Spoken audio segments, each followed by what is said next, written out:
Are we cooking here? All right. Showing live YouTube live on Plant Your Face. And holy cow. Ushers, get them people seated. Get them people seated. All right, we got Ron seated. We got Kathy seated. Come on, ushers. Linda's got to be back there somewhere. Don't let her near that concession stand. Holy shit, that's ptomaine heaven. Even the roaches are bitching that there's nothing to eat back there that's safe. Well, let's get started.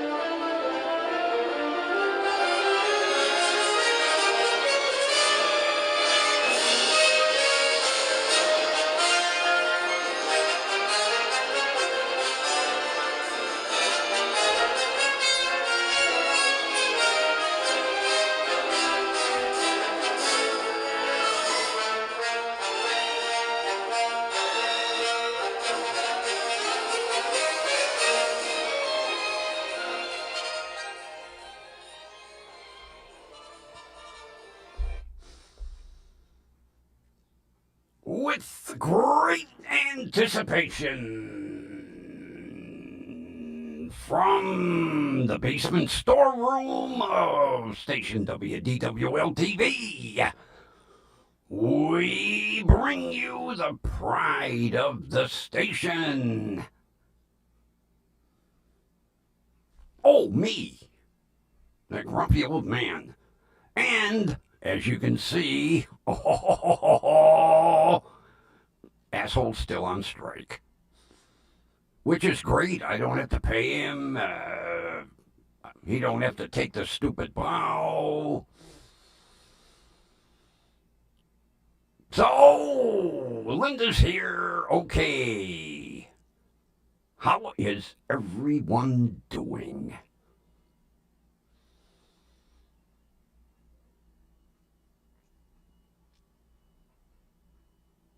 It's good to see everybody, too. And it's good to be seen.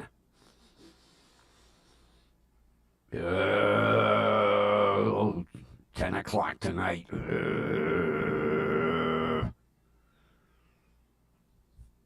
I have to start fasting. Water. Ugh. I have to drink water after 10 o'clock. Oh.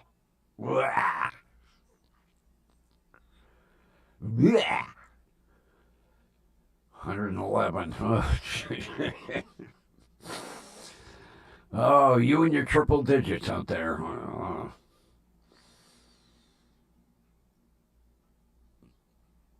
Water.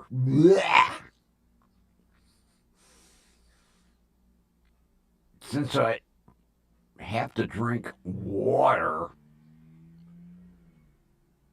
when I was at the grocery store, I bought 2 bottles of Fiji water. I don't know what the hell the difference is between Cleveland tap water and Fiji water, but it's supposed to be ultra pure water.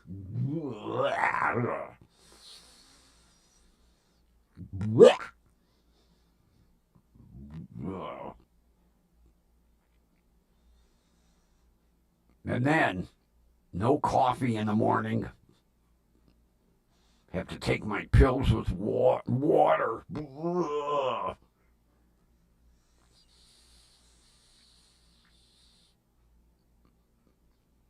And then I got to make sure I get the 12 hours in.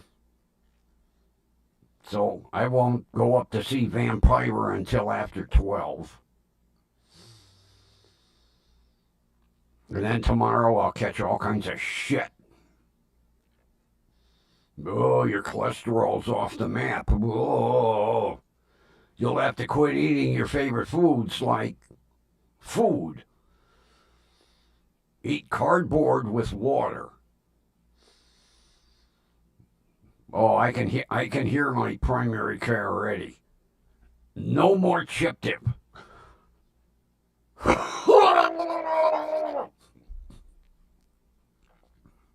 Hey, Mrs. M's here. How are ya?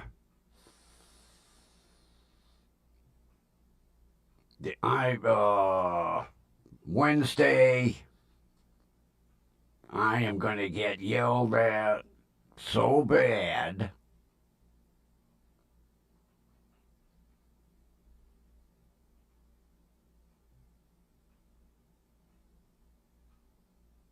I know what he's gonna say. I already know I'm gonna get yelled at for the whole 15 minutes.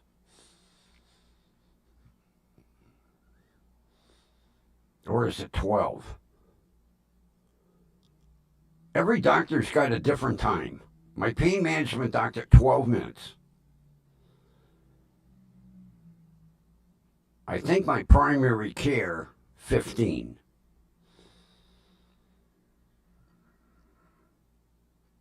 I didn't look.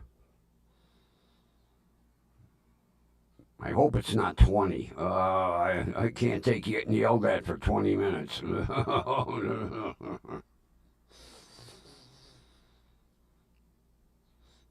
It's interesting.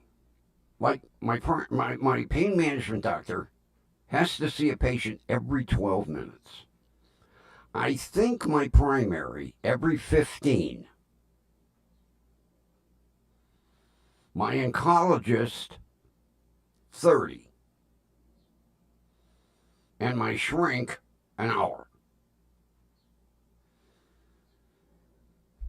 Although I'll tell you that's a fast hour. I guess time flies when you're having fun.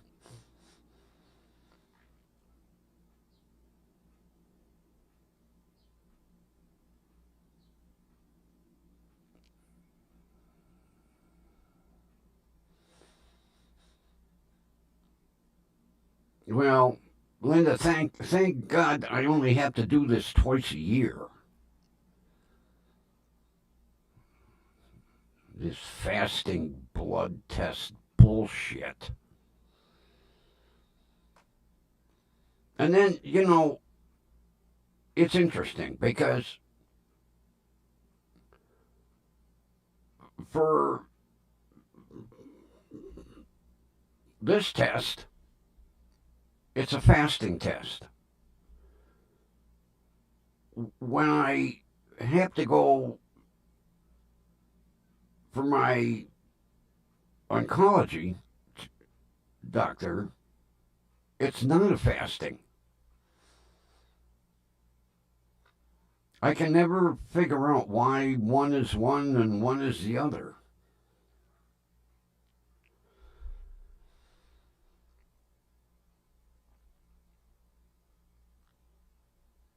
Because I even asked, is this fasting? Yes.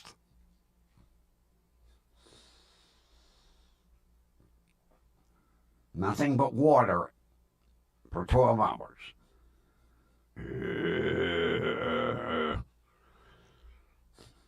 Water.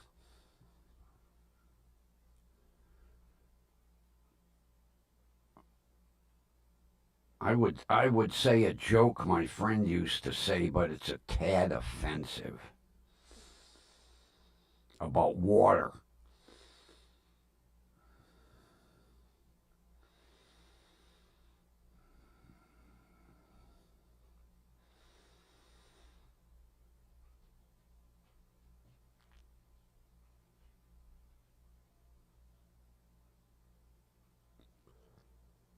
I asked her about coffee.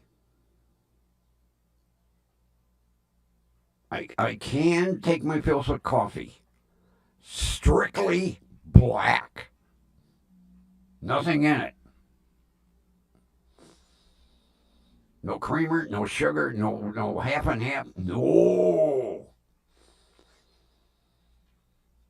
Strictly black. And I don't drink black coffee. As evidence, what's in this cup? Coffee with sugar and half. Salute.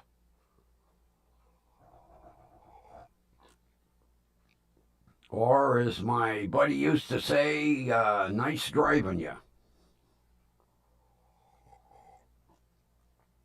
Or Nozdrovia, something like that.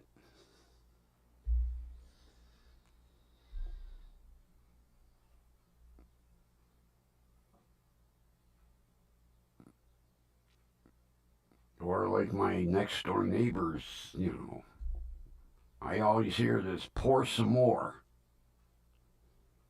Pour some more what?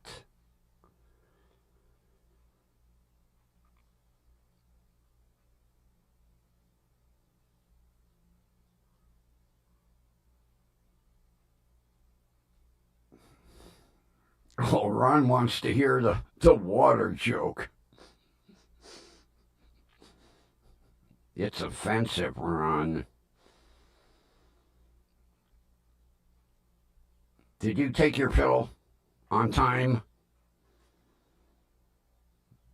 While I'm thinking of telling the offensive water joke.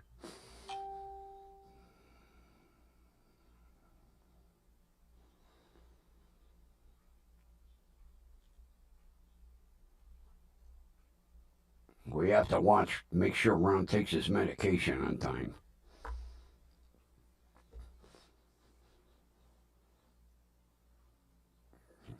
Now Miss Metcalf wants the water joke.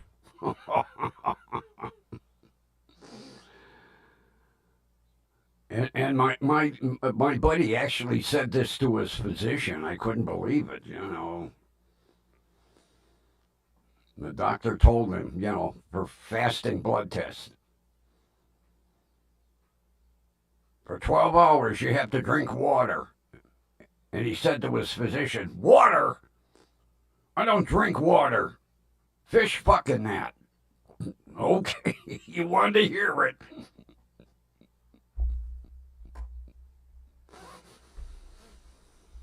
Sorry if I offended anyone. My buddy's doctor didn't appreciate it. Although you had to know my buddy. You think I'm bad. Oh. He didn't care who was around. Any vile cuss word he wanted to throw out.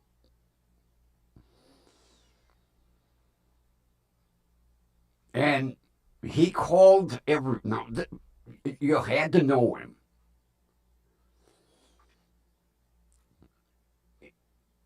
He called everybody a silly son of a bitch. He'd be like, you silly son of a bitch, And I'll never forget the first time he said that to my wife. You silly son of a bitch. She turned to me, she goes, Did I offend him? She was almost in tears. I said, no. He says that to everybody.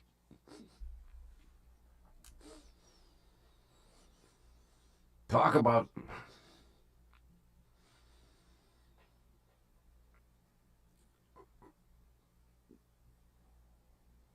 I missed the hell out of him. He was... He looked like a lumberjack. He was a big guy. But the typical gentle giant. And he was driving home one night, and the right front tire blew out on his van. And it ended up in the ditch and it rolled over. And I can't remember if he broke his leg in two places. I think in two places. So they casted the leg. They got the bones back in line, and they put a cast on it. And I think it was in 2 weeks they were going to do the surgery, put pins and screws and bolts and nuts and washers.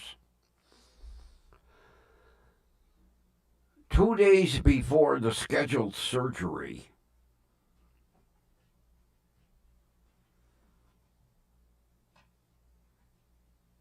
a blood clot traveled from the leg up to the heart.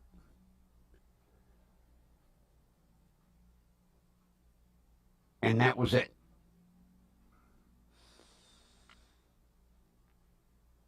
He was basically gone before EMS got to the house. And the doctor said it was a freak incident. He said they have probably done 10,000 broken legs like this. Never a problem.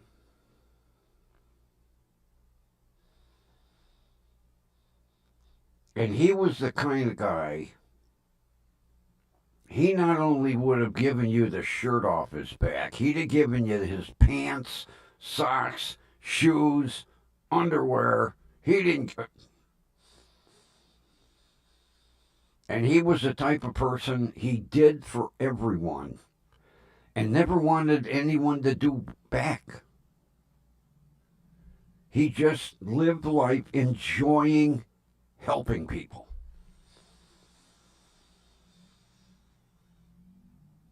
And it was just a whole, the accident was a freak thing. It wasn't like the tires were old on his van. The tire, they think that he hit a sharp rock or something in the road, blew the tire. Off the road it went.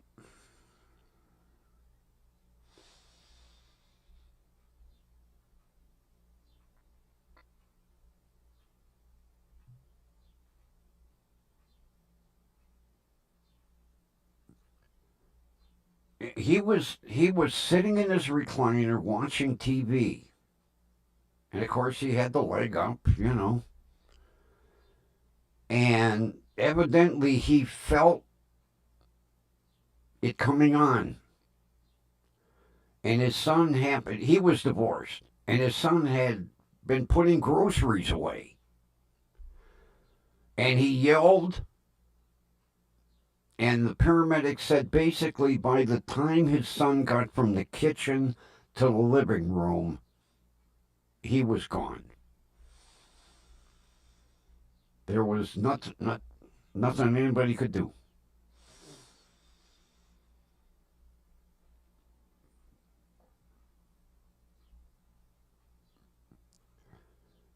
His son, after his father was gone, tried to calculate how much money he had given to people. And someone would, they'd say, hey, can you lend me 10 until payday? He'd give him 20 and say, don't worry about it. And if you tried to pay him back, he got offended. Oh my God. He was like, if it comes time where I'll come to you. Otherwise, don't worry about it. And of course, a lot of people took advantage of him.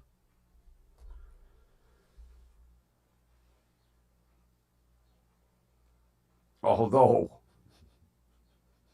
here's he had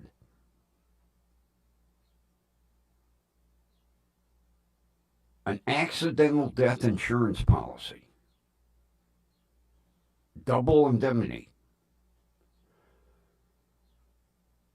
His son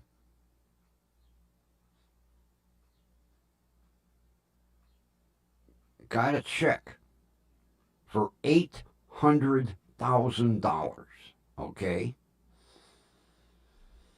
So his son goes to the bank. And he goes to the bank manager and he says, I want to deposit this check.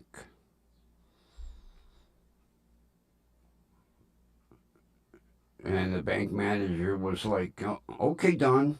You know, hands him the check and he looked, and he thought it was for 8,000 at first. He looked at it, he goes, oh, $8,000. Okay.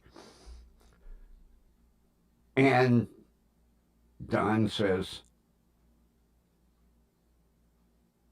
I think you ought to look at that check one more time. The bank manager looked at it, and next thing it went from Don to, oh, Mr. Williamson, I am so sorry. Yeah, it went from Don to Mr. Williamson instantaneously.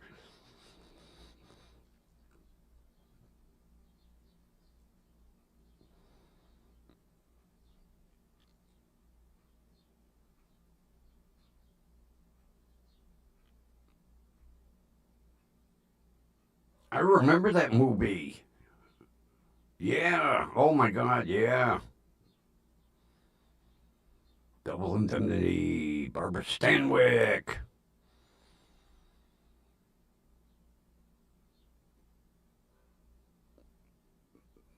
What TV series was she? Because I remember whenever it was always Miss Barbara Stanwyck.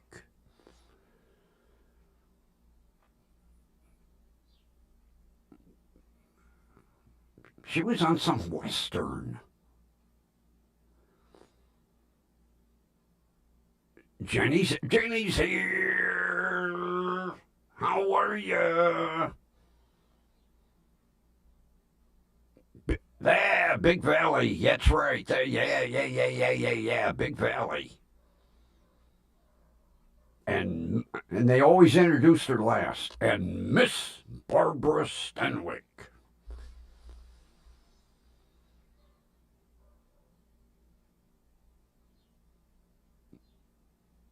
I wonder if Miss Barbara Stanwyck was ever at least engaged. Because she was Miss Barbara Stanwyck forever.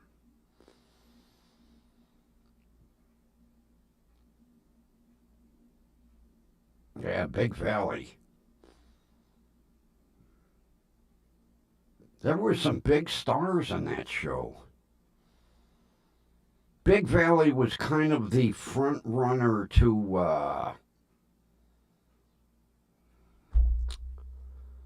oh God, it just went out of my head.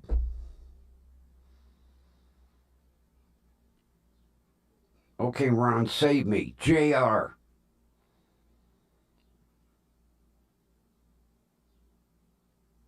Save me, Ron.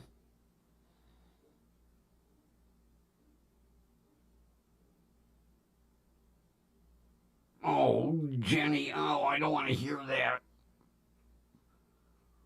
Oh, no. Oh, God, I'm sorry to hear that.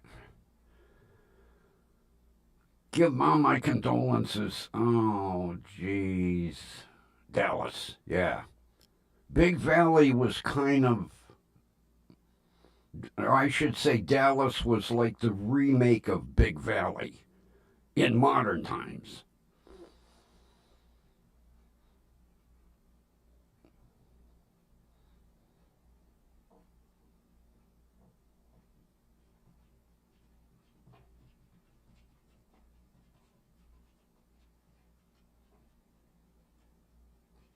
I was going to say Bonanza, but no. Yeah, Big Dallas was a remake of Big Valley.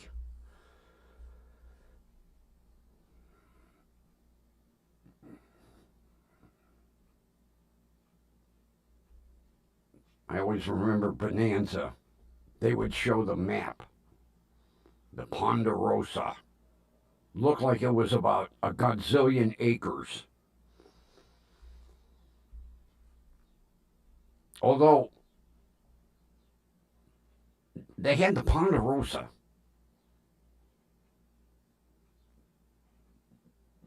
How did they make money?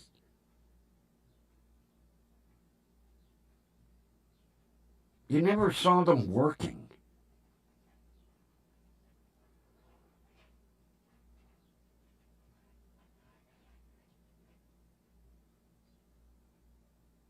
You never saw them working.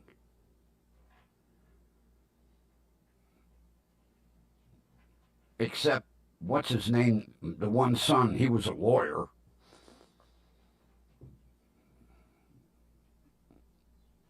But you never. There was never anything in that show that showed basically how Ben Cartwright got all that land and all that money.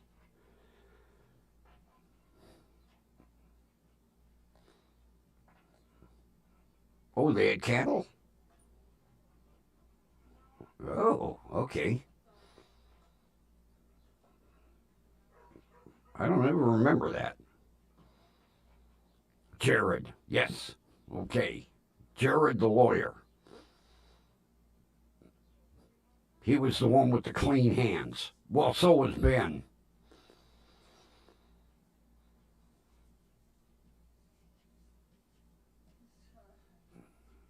I'll tell you, the one I missed was Hoss. That was sad when he passed.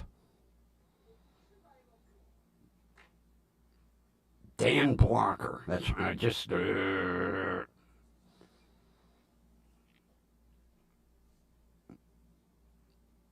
It was never the same without Hoss.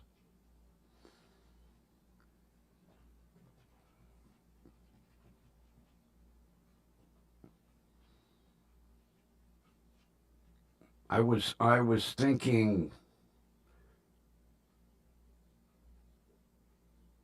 he was in Blazing Saddles, but no, it was the football player. The one that rode into town, water buffalo. Oh God, what was his name? He was a football player, and he got into movies. Somebody save me! Blazing Saddles. Alex Karras. I liked it when Alex Karras punched that horse, and the horse. But he rode into town on that big water buffalo. Mongo. Mongo's coming. I love that movie. I watch that movie at least once a month. That and History of the World Part 1.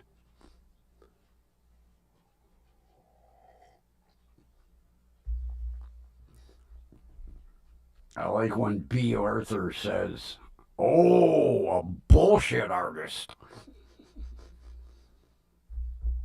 That and Young Frankenstein. I love all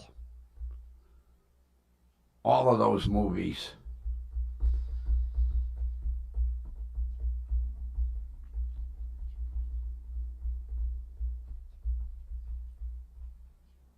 Although the producers, I didn't. That one, really didn't rate high on my list. I'm still trying to think what what he was trying to say in that movie.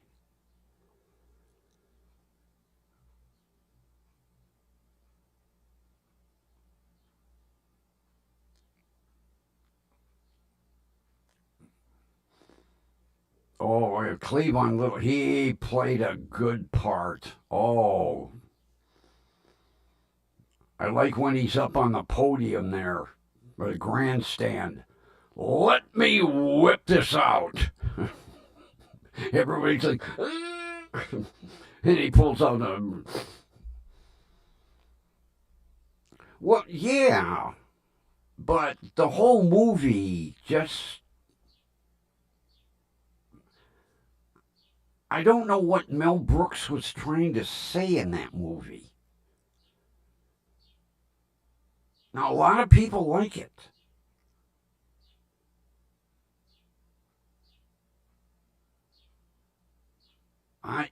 Like Young Frankenstein,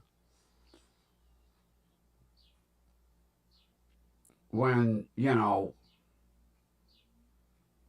he goes to climb in the wagon. Would you like a roll in the hay? And then she's like, roll, roll, roll in the hay, roll. Oh. I mean, talk about a guy with a real comedic mind. I hear he's working on another movie. God, I hope he gets it wrapped up and out in theaters before he passes away. Christ, he's what, 95, 96 years old? And still working?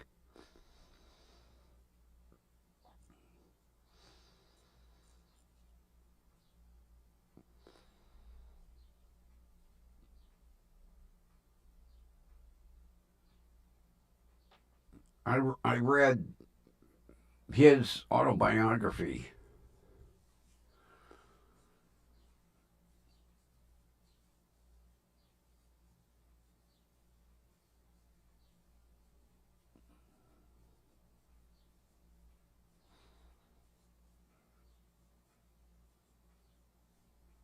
Yeah, Ron, yeah. If it hits even off Broadway, money. Is that what he's working on? Spaceballs 2? Oh God, I hope he wraps that movie up and gets it in. Oh, that is. Oh, I can't wait to see that.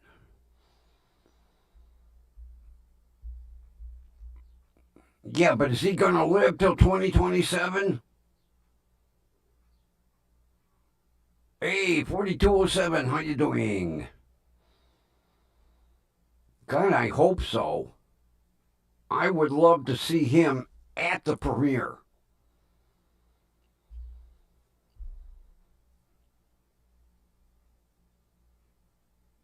The only problem is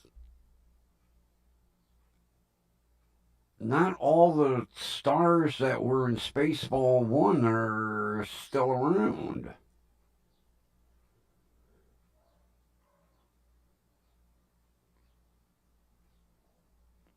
Who's going to play John Candy's part? 98? Oh,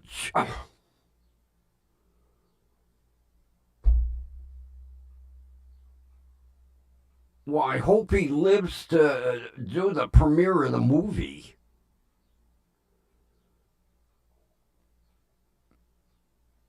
Although I watched an interview with him, he was like 92, and God,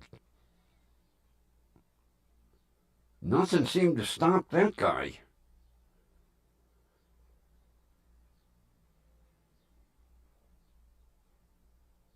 98. Wow. Man, I hope that they wrap that movie up. Yeah, Ron, but you're going to know it's CGI. God, between, CGI and AI, you're not really going to have any movie stars anymore.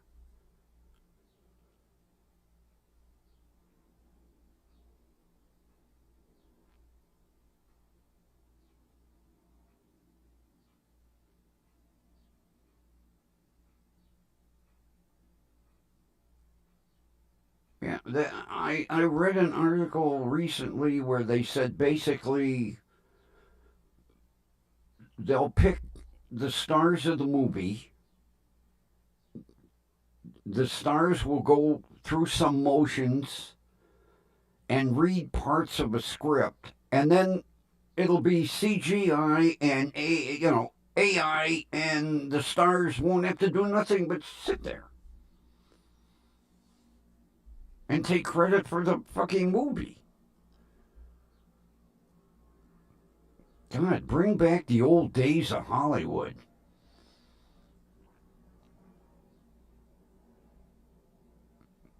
It's sad enough that the big sound stages are basically gone.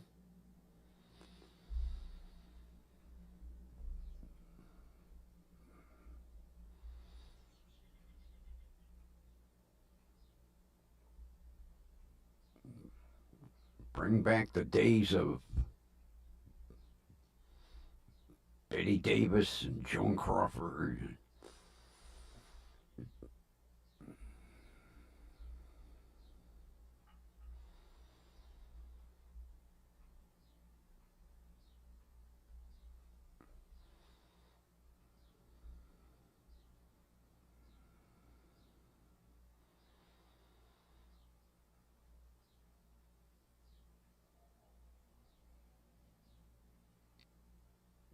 Paul Walker. Oh, wasn't he the one that died in that Porsche accident when the Porsche caught fire?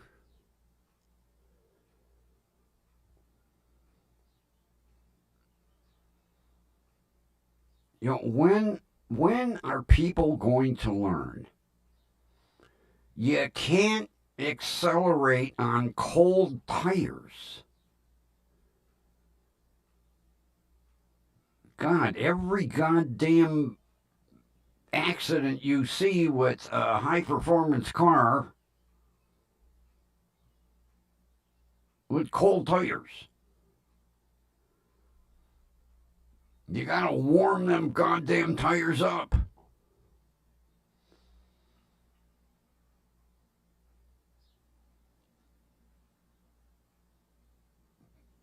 A couple weeks ago, I was watching a conglomeration of videos of idiots leaving cars and coffee. And they get to the exit and they're going to show off on the main street. So they nail it. The next thing you know, they're spinning in circles and crashing into parked cars. And you gotta warm them tires up. Jeez. Although it was hilarious watching some of them idiots. Especially guys in Lamborghinis and Ferraris. I wonder how they explain that to the insurance man. Well, I was leaving cars and coffee, and next thing you know, my Ferrari was in 47 pieces in the road. Don't know how that happened.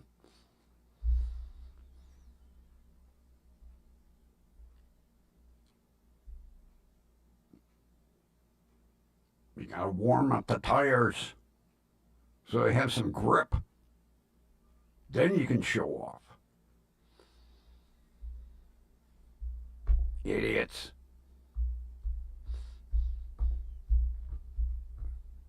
I went up to Save-A-Lot and got another bag of pepperoni. The manager says to me, "Is that 3 or 4?" I said, "Well, it's 3 so far." I said, "How long are you going to have this?" He says, a couple weeks. He says, at the rate it's selling, a couple more weeks. I said, good. I'll be back for more.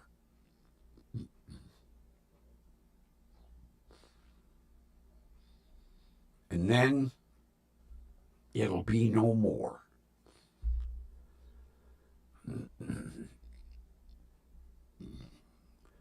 As I made the comment to him, I said, it looks like they cleaned off the industrial pepperoni slicer and stuffed it in a bag. He said, yep, that's what it is. Slicer cleanings. Oh, you ought to see. I have some that's shaved. You can see through it. It's so thin. And then there's chunks about this thick and about that thick. Like the machine didn't want to slice, 6 more inches of pepperoni and kicked it out.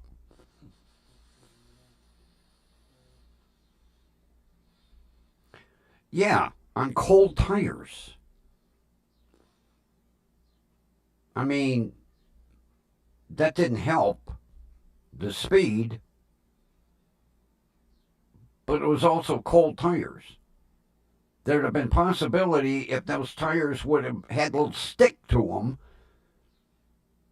he might have avoided the accident, or it wouldn't have been so serious.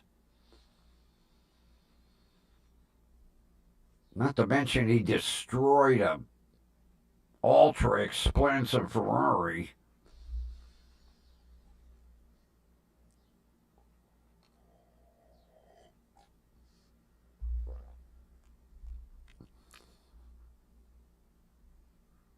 Some of those Ferraris, they only make 50, 60.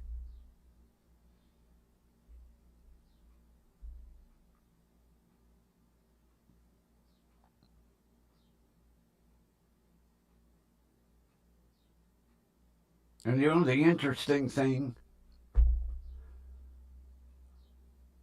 Jay Leno does not like Ferraris. I don't think he has one Ferrari in his collection. I could be wrong. I know he's big on Lamborghinis. God, that Countach he's got. Oh, I'd love to have that car.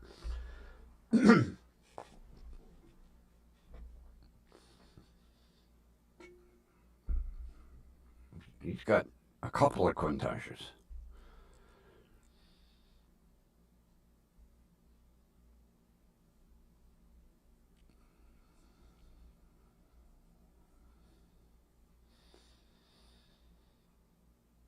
Well, yeah, that's another problem.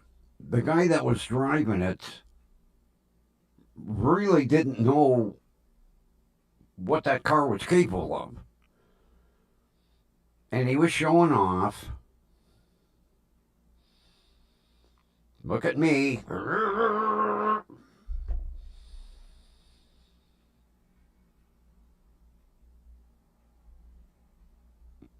Yeah, see, they don't drive these cars a lot. So they don't stop and think, now wait a minute. These are 10-year-old tires.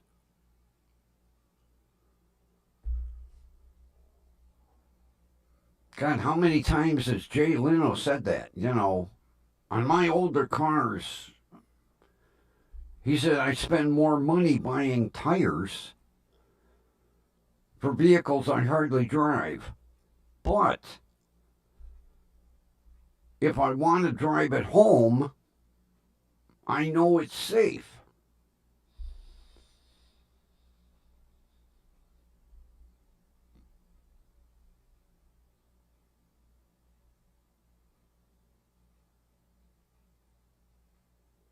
He had a turntable installed in his garage at home. He pulls in the garage, pushes a button, goes to work in the morning, pull right out. He don't have to back out of his driveway. Must be nice to drive a different car home every night. One day you're driving home your Tesla. Next day you're driving home a multi-million-dollar Duesenberg.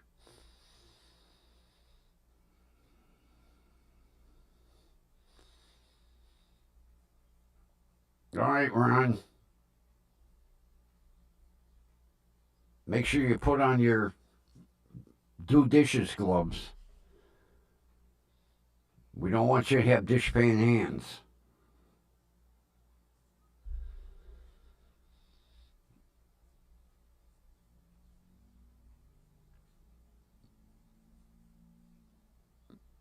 I used to do that. I used to have dishwashing gloves.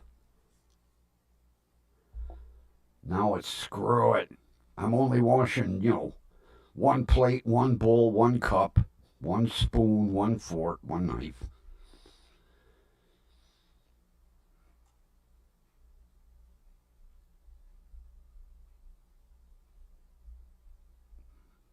A bottle of dishwashing detergent lasts me a long time.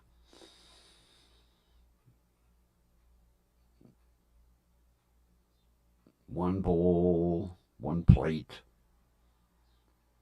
As a matter of fact, making salads every night, I just have one bowl to wash, one fork,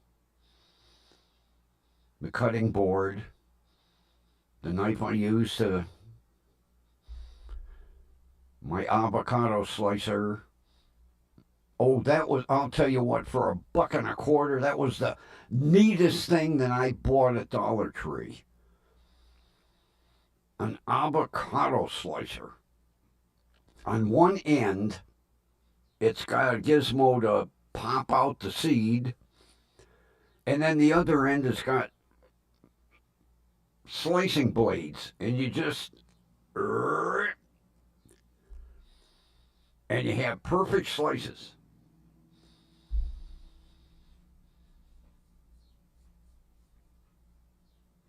Oh, they say that is, God, they showed on TV that were bathing ducks covered in crude oil.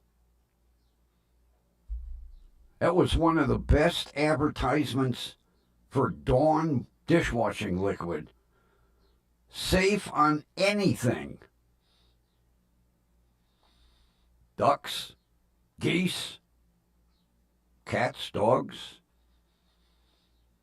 humans. I don't know how they formulate that stuff, but it's amazing that it's safe to use on everything. I would almost guarantee the 4-H kids are washing their cows in Dawn.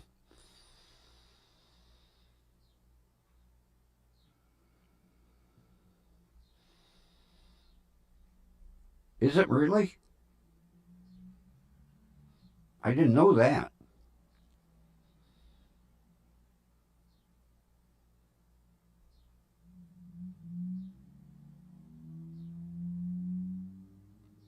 The only problem is, as much as my idiot cat likes water, he don't like a bath.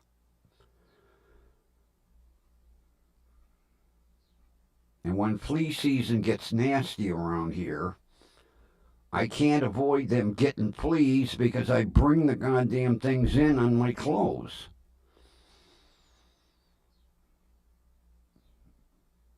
And I can't put a flea collar on him. He's allergic.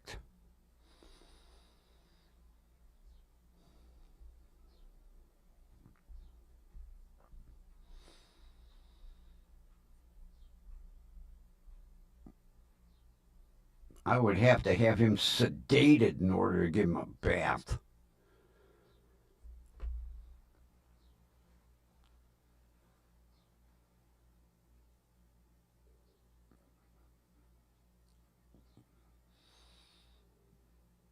Yeah, I remember the one day the pet shop ran out of the drops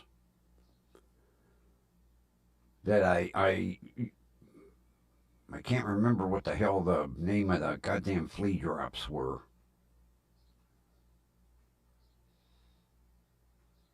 For some reason, Advantage comes to my mind, but I don't know. So I bought a flea collar.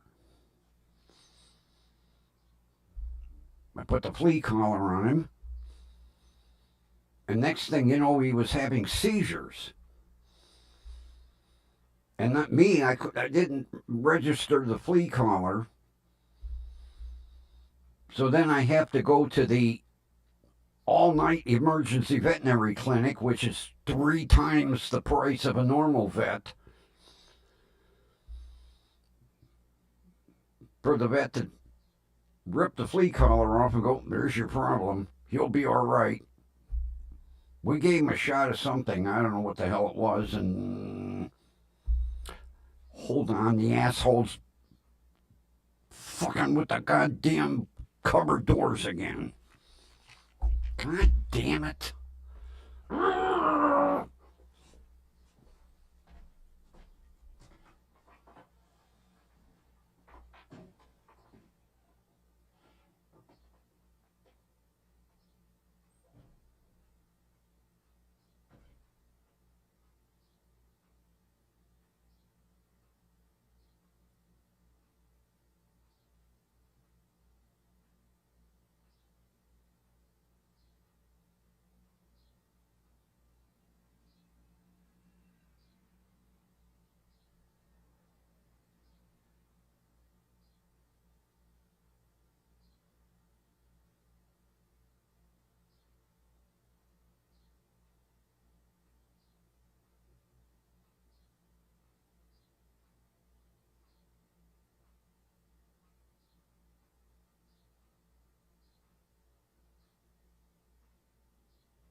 Oh, that bastard. He sees me coming into the kitchen. He makes a dash into the back of the pot cupboard. Then I had to drag his ass out. I gotta put some kind of locks on these goddamn cupboard doors. I come out in the kitchen this morning and make coffee. Every cupboard door is open. Every one. I don't know what it is with him and cupboard doors. Oh, Kathy, that happened to yours too? You put a flea collar and give him seizures?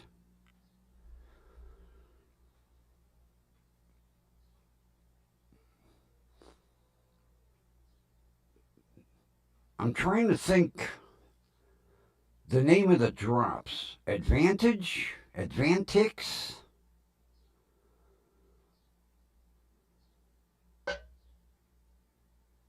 Advantage, Advantix, something like that. Those are the only ones I can use.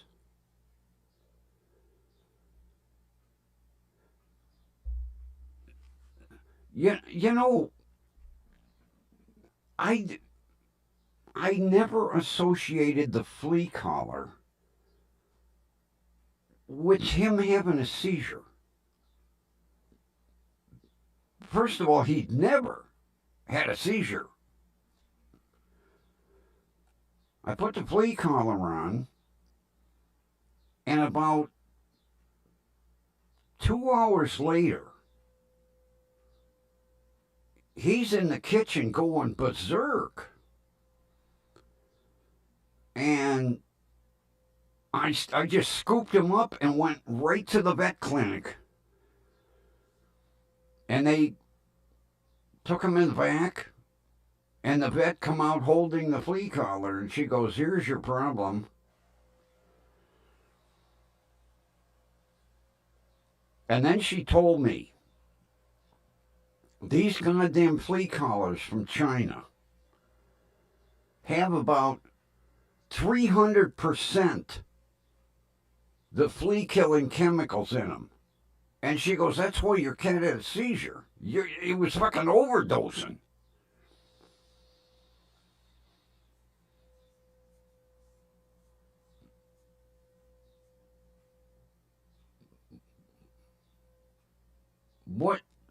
What's the name of the spray, Linda? I guess I need it. I got hang on, let me get a piece of scratch paper. Let me get a piece of scratch paper. Come on. Jeez.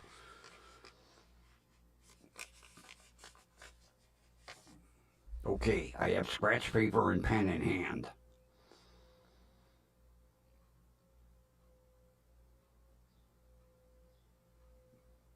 Do you have dishpan hands, Ron?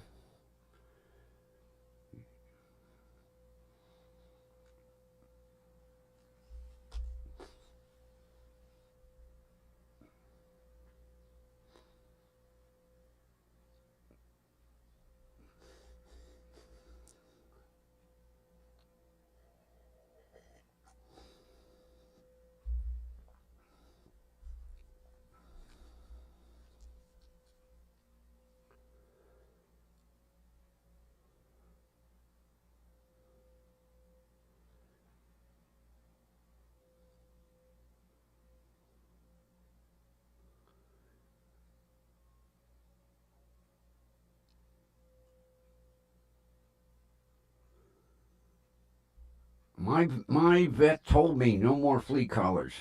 I asked about Seresto because they're, 9 out of 10 vets recommend. Mine said no. No flea collars. And I think, I can't remember, it's natural care. Okay, hang on. It'd help if I had ink.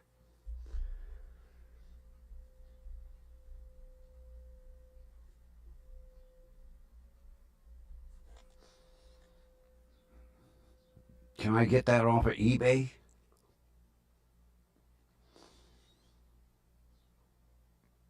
Because you can get anything off of eBay today.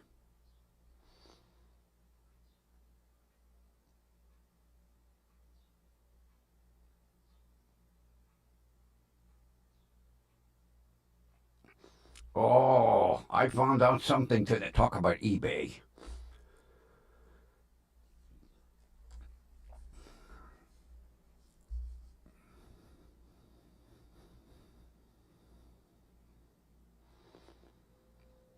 Yeah, well, my cats don't go out. But when flea season starts here, you bring them in on their clothes.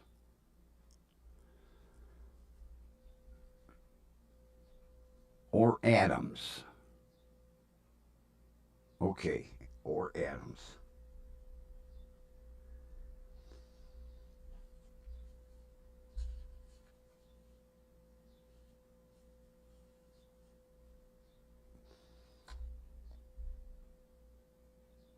I ordered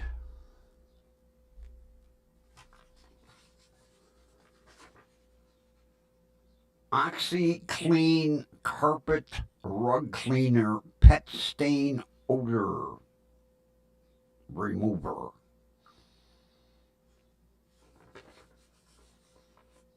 Off of eBay. A 2-pack. Because my son's cat has an accident every now and then on my carpet. So I'm waiting for it, and I'm waiting for it, and I'm waiting for it, and I look at my tracking number, and it says delivered. delivered where? It's not here. So I talked to my letter carrier, and she goes, give it a couple of days. If it isn't here, then go up and talk to the postmaster. So today I go up and I talk to the postmaster. And he checks the tracking number, and he said, well, it was delivered. I said, really? He goes, yeah, you ain't going to believe where. About 20 blocks from my house. And I said, how the hell did that happen? Well, some of these eBay sellers like to cheat. And they reuse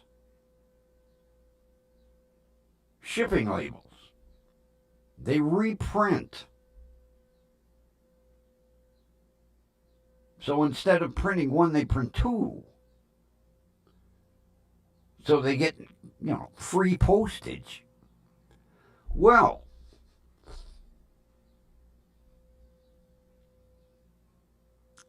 when they reprint two, it's two labels for the same address.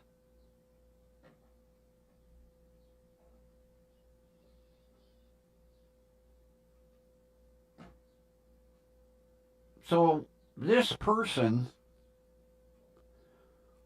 who also ordered OxyClean, instead of getting two, she got 4. 2 packages. Now you would think she would contact the seller and say, hey, instead of shipping me a 2-pack, you ship me 2 2-packs. No. It was like, well, finders keepers, losers weepers.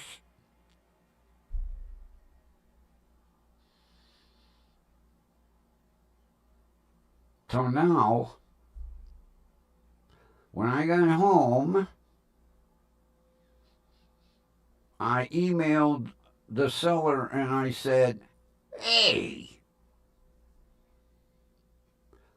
my 2-pack of OxyClean went up to Munn Road, not my house.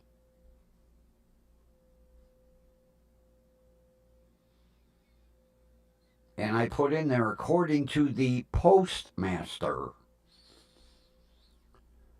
I said, please reship or refund.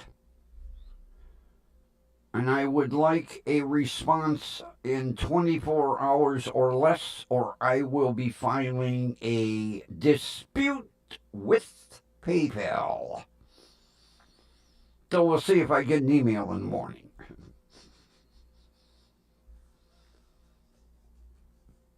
Yeah, my package went, and the postmaster said, I can't give you the address.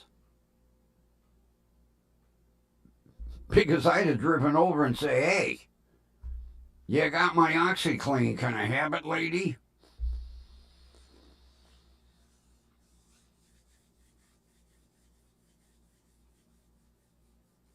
Well, I'm giving the seller first response.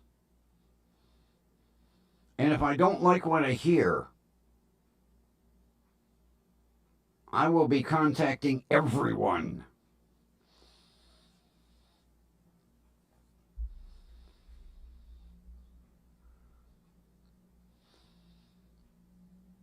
And believe me, this seller don't want to screw with me.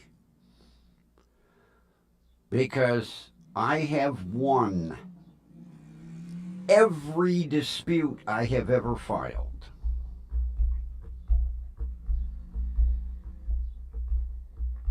Why do you say that, Ron? PayPal is one of the safest ways to pay.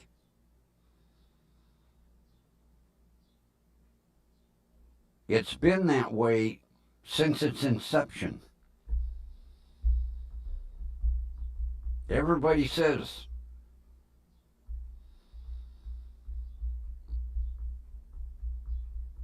"Oh, Jenny, I would say I've been with eBay for 25 years. In 25 years, I have only filed 5 disputes, and I have won all 5.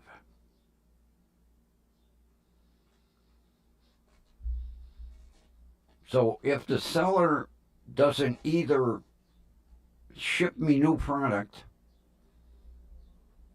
using a brand new shipping label or refund my money, they don't want to piss me off.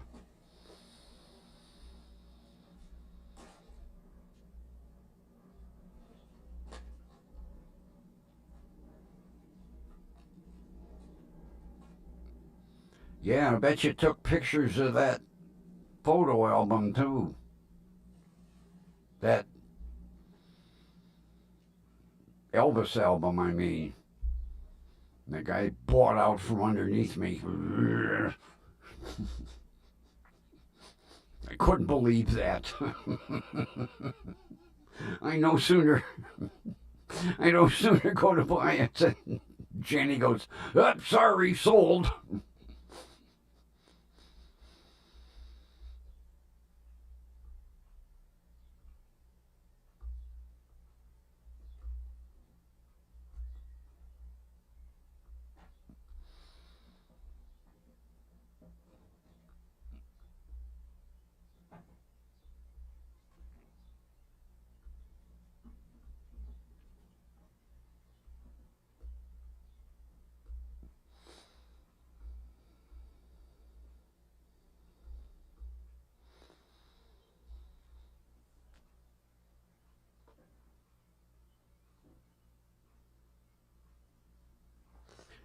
Well, let's say in 25 years I've never had a problem, and I'll watch the next item I buy, I'll get hacked and screwed over, and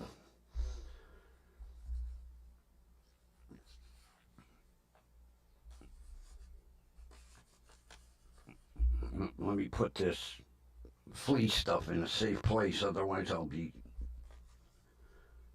scribbling on the scratch paper and then throw it away.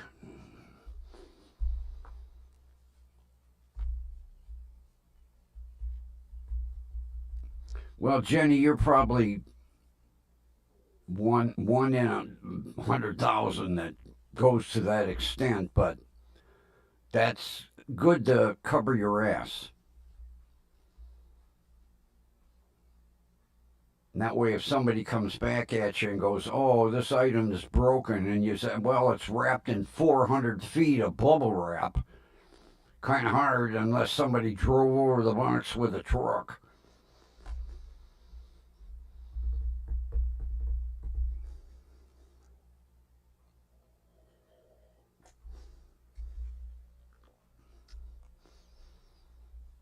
I watched a court case today.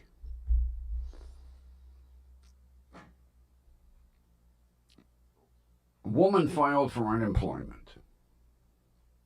Okay. She was granted unemployment, and they said, "You're going to receive X dollars a week." Well, she started receiving X dollars a week times 2.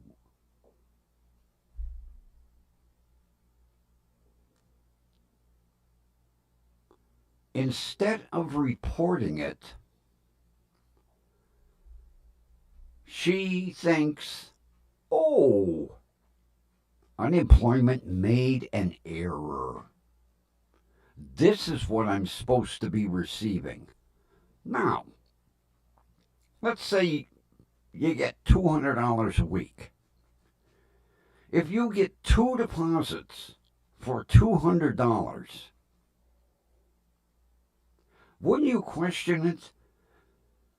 Because if they made a mistake and you were to get $400, you would get one deposit a week for $400. No. Every week she was getting 2 direct deposits for $200 apiece.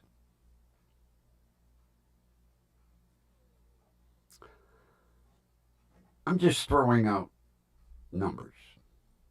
Now, she was on unemployment for 6 months. Her overpayment was $7,000.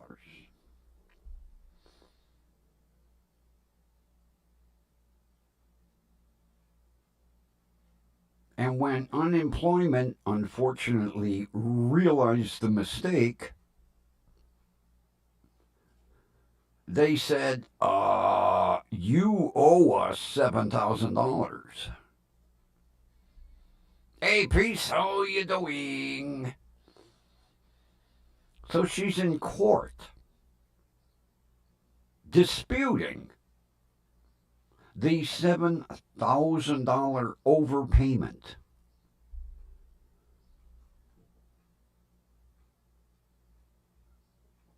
And her response was, I don't think I should give it back. They paid it to me.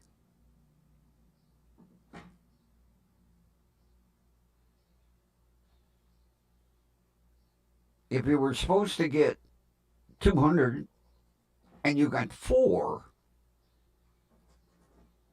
maybe after the second week, wouldn't you call and go, how come I'm getting this much money? No.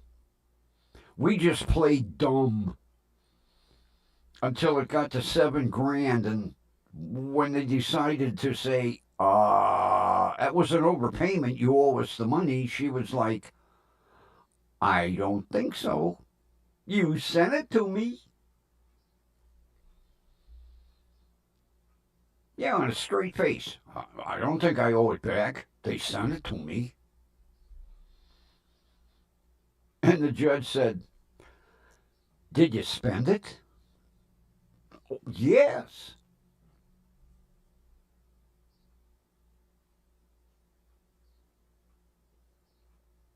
And they said, you didn't think that maybe after the second or third week that something wasn't right? And she was, well, I thought the girl made a miscalculation. So the judge asked her, is this the first time you've ever been on unemployment? Oh, no, we go for maybe 2 layoffs a year.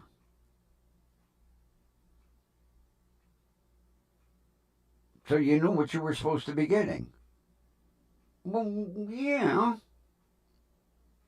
And you didn't think something was a little odd? Well, I did at first, but after they kept sending it to me.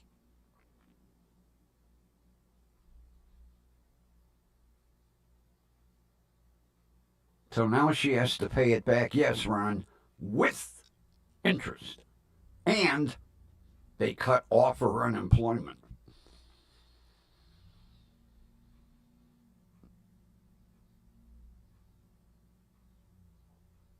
Now, I've never been in a position where I had to collect unemployment.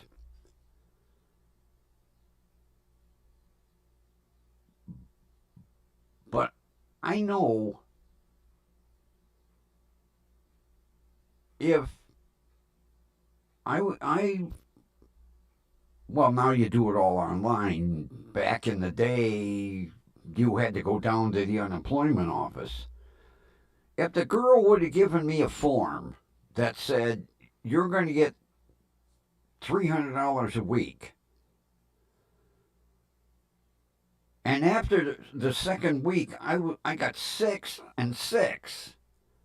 I would have definitely been on the phone saying, how is it my form says 3 and you're sending me 6? Not to mention, I wouldn't have spent the money until I was assured it was all mine.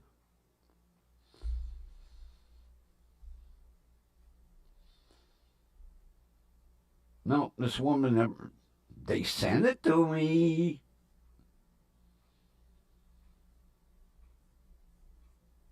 And then she was crying her eyes out when they said, well, you got to pay it back with interest. Well, you spent it. You didn't question it. You had it in writing how much a week you were supposed to get.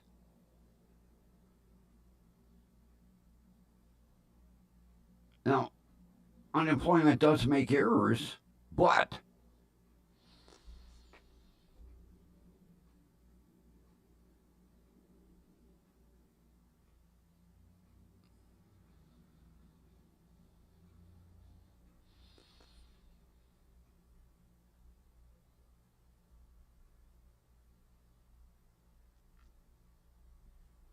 God, that almost sounds like the shit my sister goes through with insurance companies trying to collect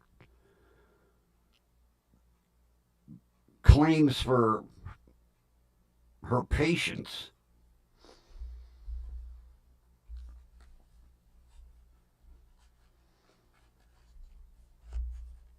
Oh, and she was telling me, man, if you make a mistake on a code, it takes forever to get them to correct it. Like she said, say a code is 701 and you accidentally put in 711 and they reject it. And then you're like, oh, oops, it was supposed to be 701. Well, too bad, refile the claim.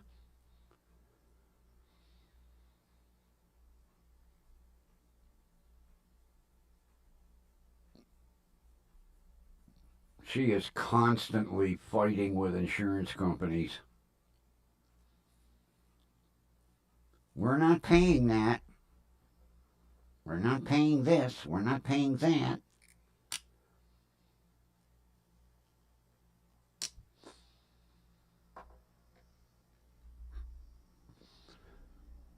And then, like she says, say a treatment would be $100.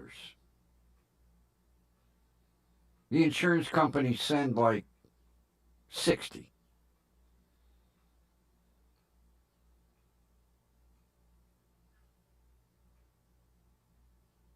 And the doctor has to eat the other 40.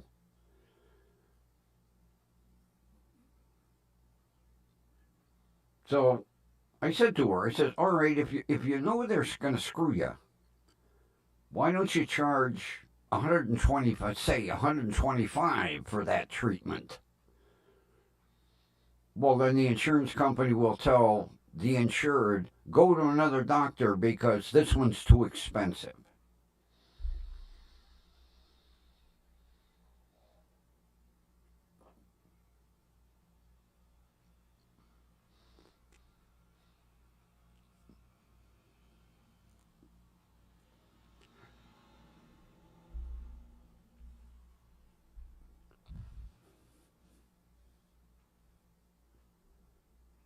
Almost as bad as when I was an insurance adjuster.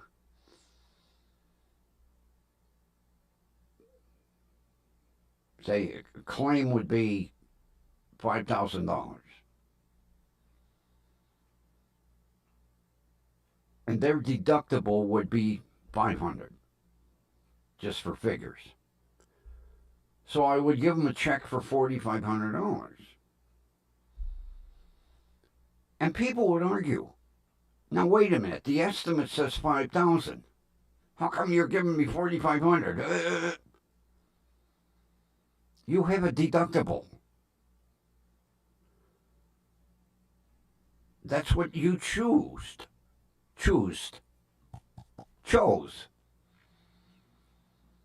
You could have chose 0. Of course, your rates are higher. You took a 500.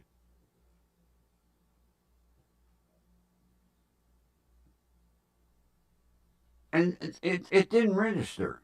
Yeah, but the estimate says 5,000.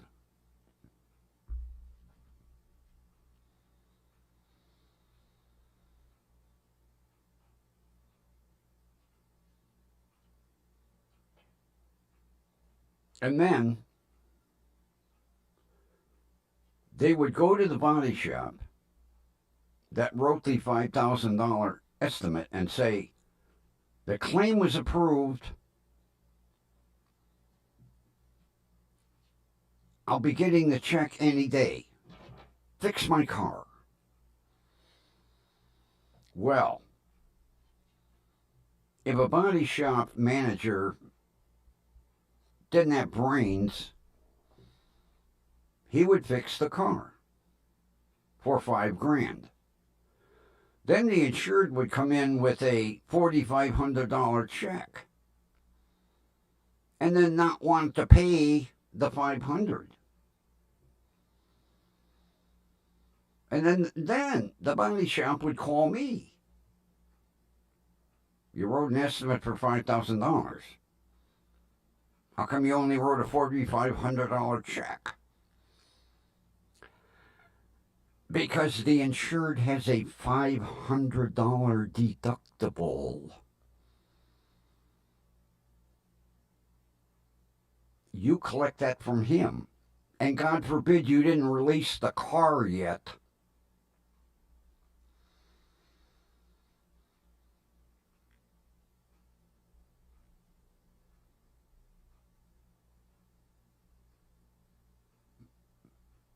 Now, see, when I was managing a body shop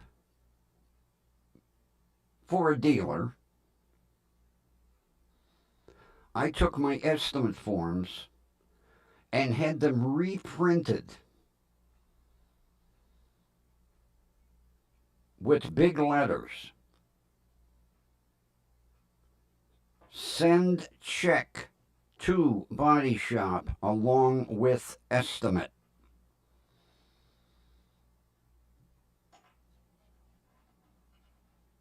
And then I would tell the adjuster, call your insured and tell them to start saving their nickels, dimes, and pennies because they're going to owe me the deductible in order to get their car.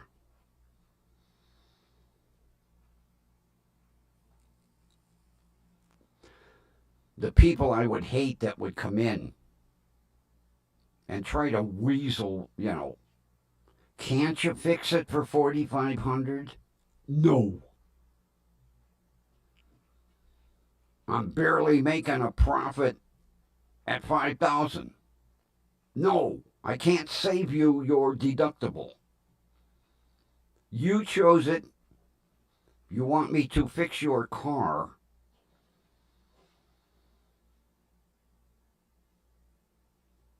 You better have the $500 deductible when it comes time to pick it up. That's all I got to say.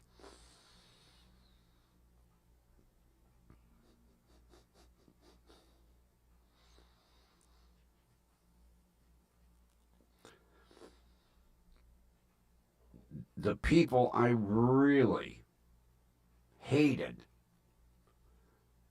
were the ones that would say, gee, while you got the paint and the spray gun, can you hit the left side of my car, these rust spots over here? No. I can't. Well, you got the paint and the gun. You want me to spray over the rust? Well, no. Well, who's going to pay to take care of that rust? Well, just sand it a little bit.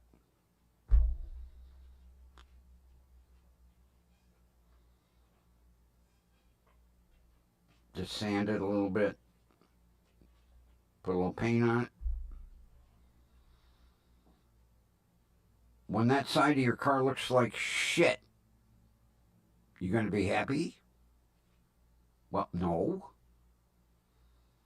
Well, I can't just spray a little paint over it. Not to mention, we were using the new system, base coat, clear coat. It's not like the old lacquers and the enamels where you might have been able to get away with that shit.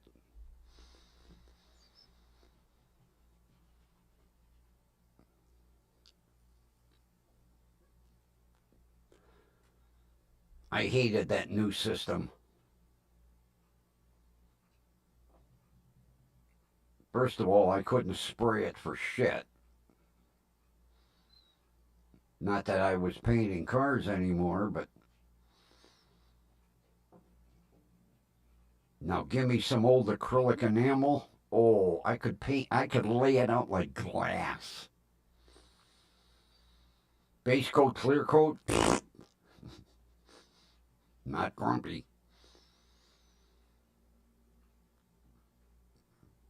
Oh, I miss the days of the old acrylic enamel.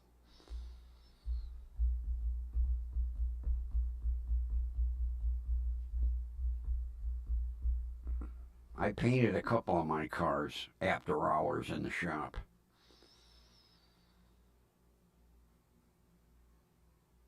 My body guys would come in and they'd be looking for runs. There got to be shingles somewhere. No. I know how to lay out acrylic enamel.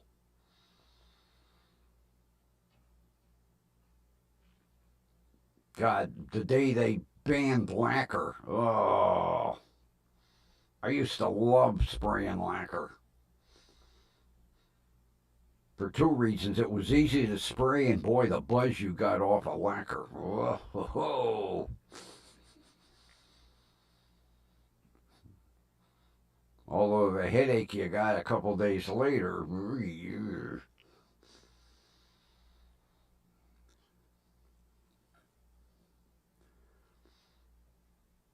Now you can't even buy lacquer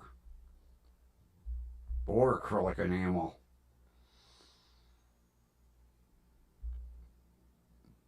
Well, there are a couple of places you can buy it, but because if you're restoring a 1925 Ferrari, you can't paint it with acrylic enamel or base coat, clear coat. You got to spray it in lacquer.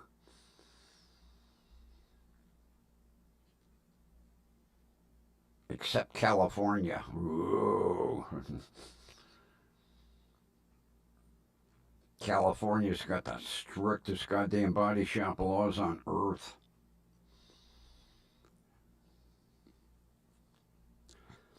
I don't know how body shops survive out in California.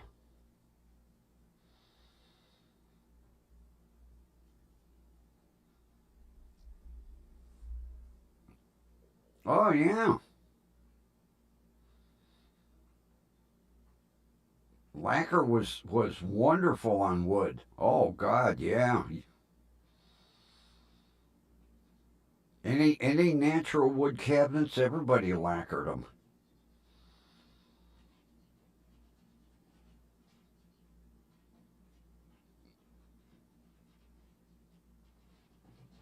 Although, like I say, the buzz you got from lacquer, you didn't need no wacky tobacco, just spray a little lacquer.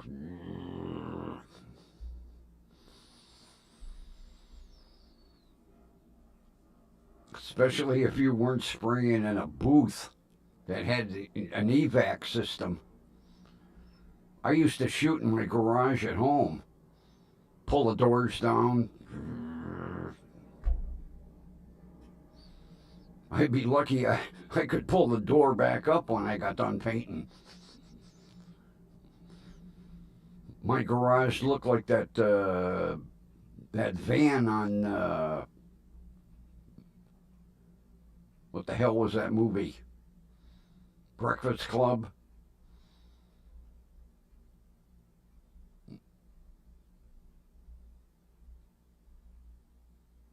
I'm trying to think who the hell the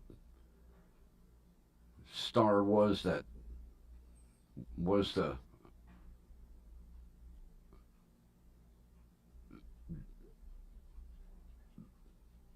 what the hell was his name?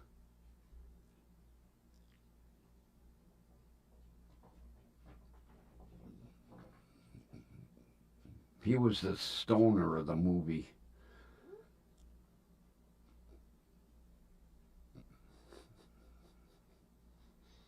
Oh, my neighbors hated it if I painted a car and that. Oh man.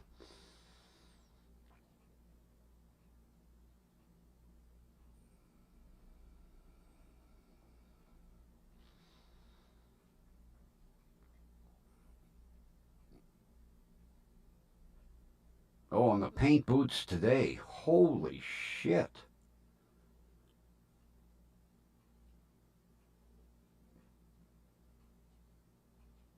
The goddamn Christ, the filtration systems are almost as expensive as the paint booth itself. Then you have to have wells in the paint booths and afterburners. Oh man.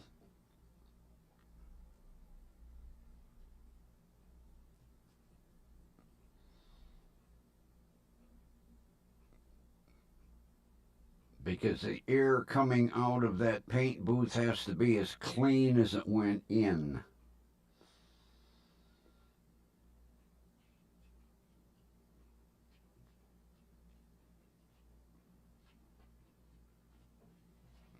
That's why there are hardly any mom and pop body shops anymore. They can't afford the, not to mention the technology on the cars today. All the sensors and bullshit you have to go through.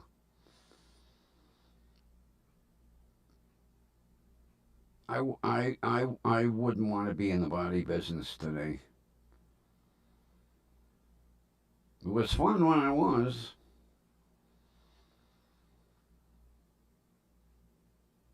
Got a lot of cars painted for free.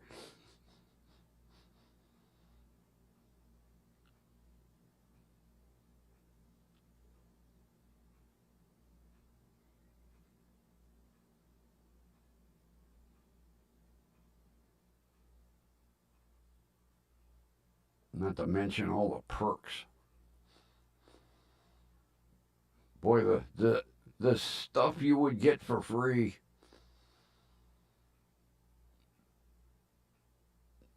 Especially if they wanted you to switch paint. Like say you were spraying PPG and they want, DuPont come in. Man, they'd bribe you with jackets and hats and you name it.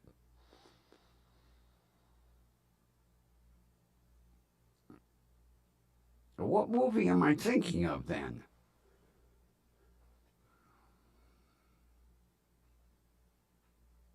I could have swore that was it. Maybe.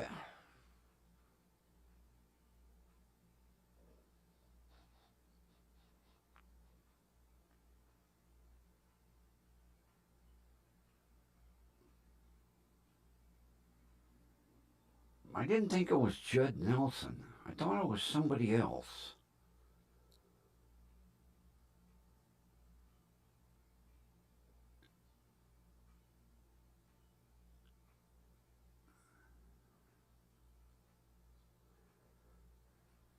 Oh, God, nah. Oh, that's going to drive me crazy now. Johnny Bender, no.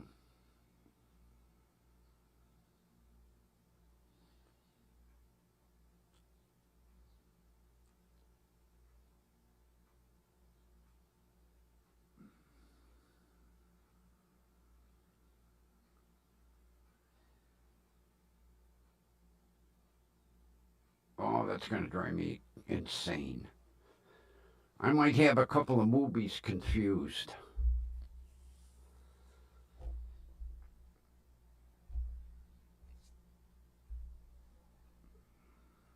Judd Nelson.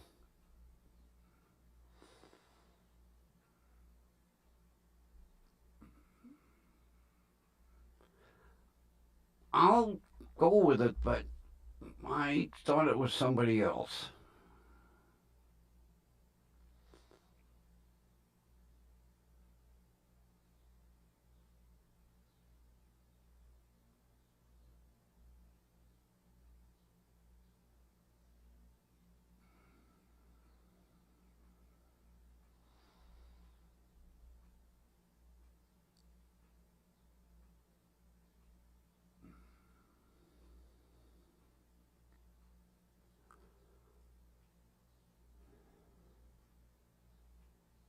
There was one scene where it was graduation, and this van pulled up, and the doors opened, and tons of marijuana smoke billowed out, and this kid was so stoned he had his shoe and he was beating himself on the head going, oh man, am I, stoned or whatever. And the principal just stood shaking his head like, oh no.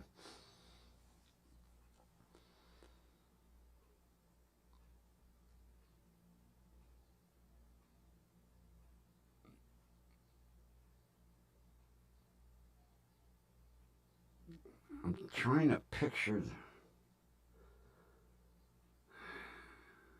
Oh, I shouldn't get into these goddamn conversations when.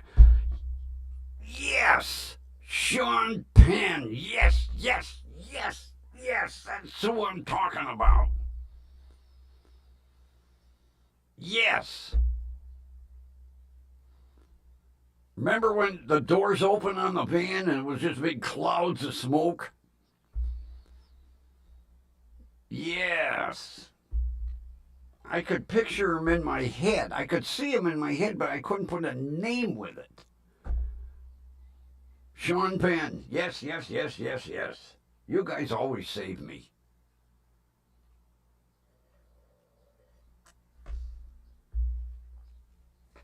Yeah, Spicoli. The stoner.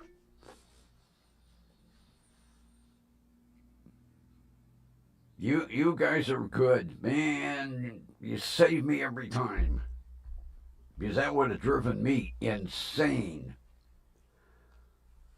I could see his face, and I couldn't put a name with it. Yeah, Sean Penn. You guys are good. You know what I'm thinking, which is dangerous. Oh.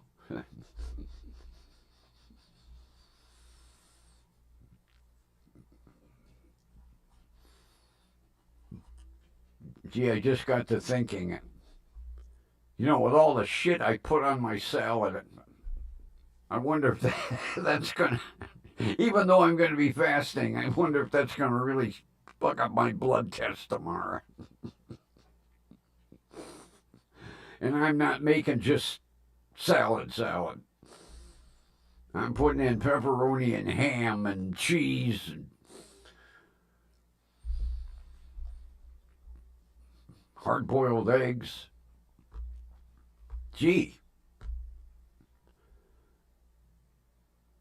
I got a dozen large eggs today for $3.09 a dozen.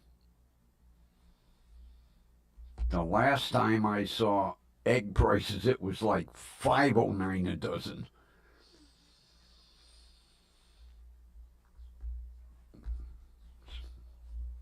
So I hard boiled me some for my salad.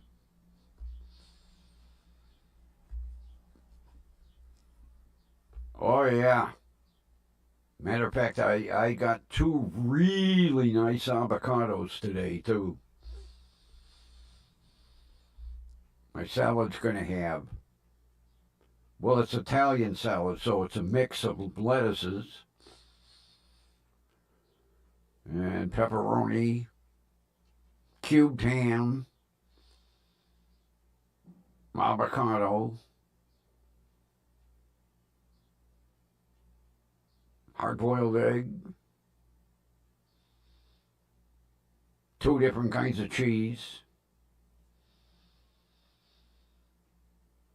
blue cheese crumbles, and blue cheese dressing. How you doing, Mike?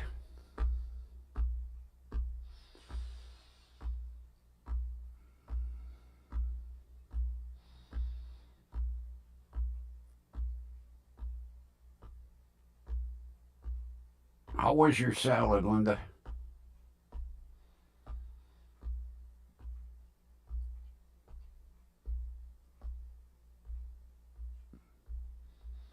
You know, since I can't find any place around here that makes Cobb salad, I'm going to have to gargle it tomorrow.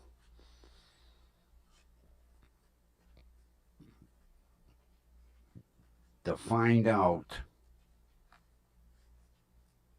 everything that goes into a Cobb salad.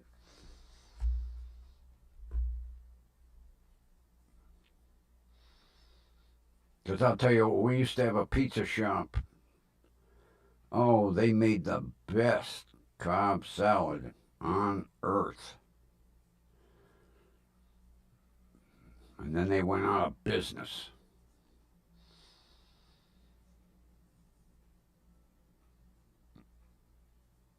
What kind of salad did you order yesterday, Linda? I don't remember if I asked.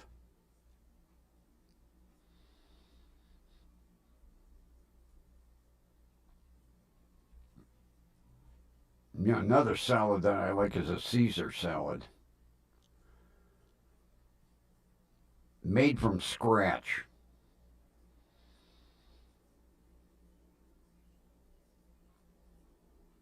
There used to be a restaurant here that used to make, oh my, they made it at the table.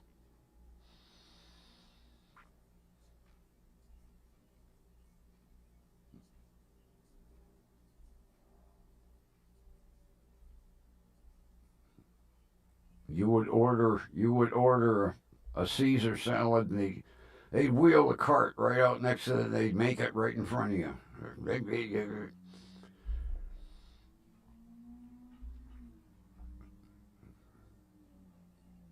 And they made the dressing from scratch too.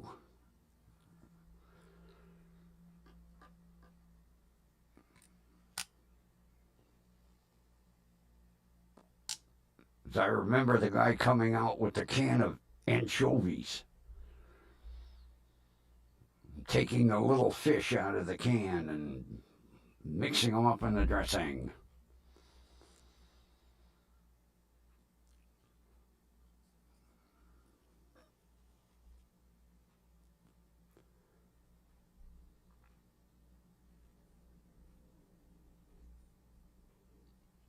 I didn't know they made vegan Caesar. Well, I would suppose they, in order to cater to the vegans.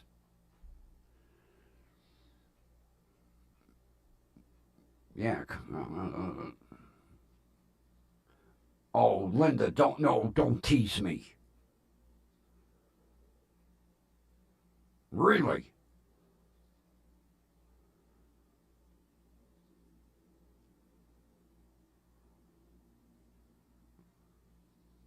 You know, that's a lost art.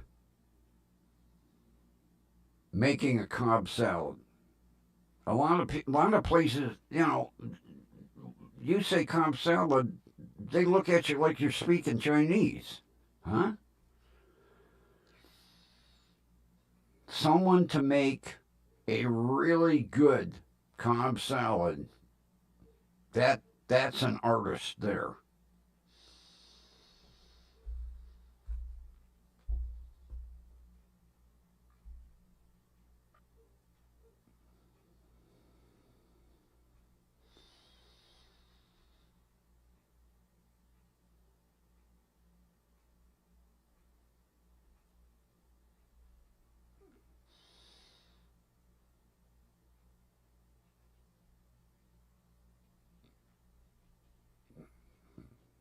You know, when I went to the store today, I looked on the shelf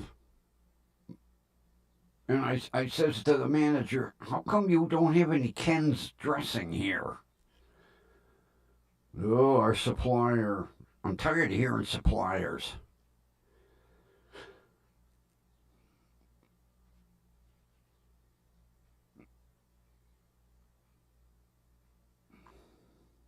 Really? I'll be damned. I didn't know that. Although, like I say, they're, you know, it's getting to be a thing, so they have to cater to the vegans.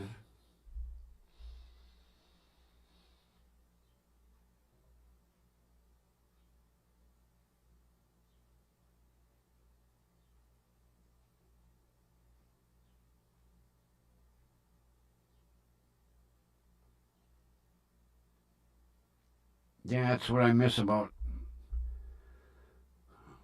having your own garden.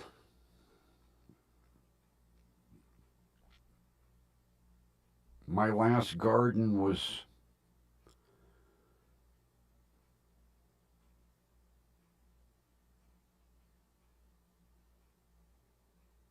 my giant tomato plant garden.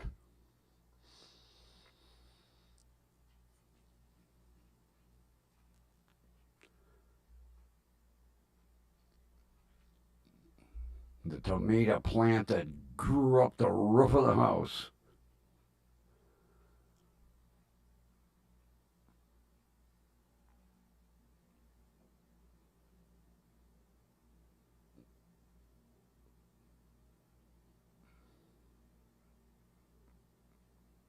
Yeah, I got a lot of gargling to do tomorrow, so that'll be on the list.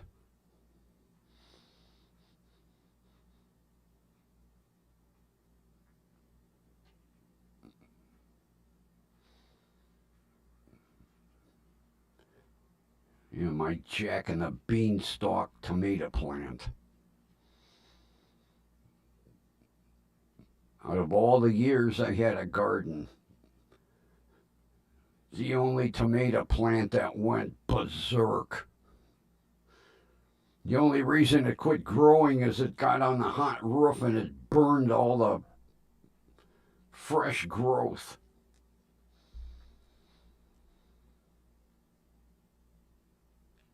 Oh, today when I pulled out of the post office, there was a little fawn in the field right next to the post office. It was adorable. And I pulled out my cell phone to take a picture, and next thing it was like, oh, and it bolted for the woods. But it was out in the field, right out in the open. It was adorable. I didn't even know there were deer over in that, although we got deer all over the city here, but maybe that's the fawn that was meant to be birthed in my backyard. I wish that deer would have stuck around. Because had she had a Bambi in my backyard, she'd have stayed here long enough until it got old enough to move. I'd have had a Bambi here for at least a month. But oh, it was so cute. Standing there looking. I pull out my cell phone. I just get ready to snap a picture. And it bolted for that goddamn woods.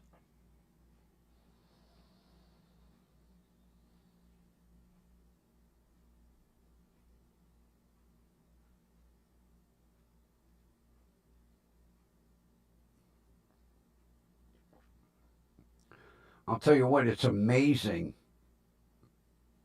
for this to be a city neighborhood to see deer here all the time. And for some reason, they really like my backyard. They're always here. Until that damn wild dog scared them away. I haven't had any back here since. I got pictures of the doe and that big 8-point buck that was back in my yard. Man, did he have a rack. Oh.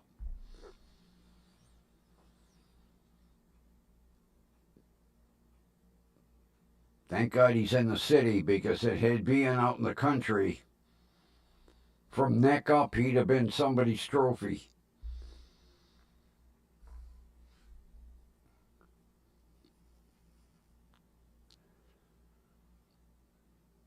But for some reason, they just love my backyard. Out of all the yards in this neighborhood, they pick mine.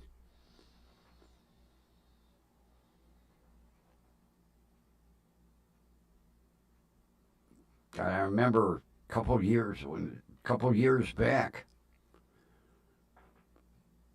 I wake up in the morning, go to make coffee, raised the blind in the kitchen, looked out in the backyard. There were 8 deer back there. I was like, holy shit. My cats are going crazy. And then they walked right up to the window and they were looking in at my cats. And my cats were really going crazy.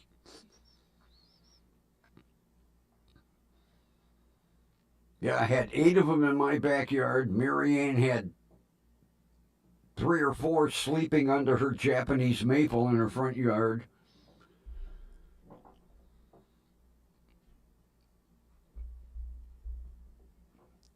Yeah, I called the Ohio Department of Natural Resources. And they said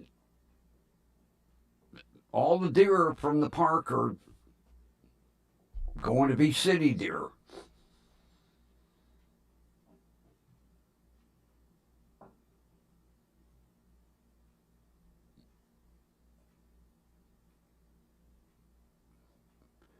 Matter of fact, the guy from Department of Natural Resources said they tracked them because they had GPS tags in their ears.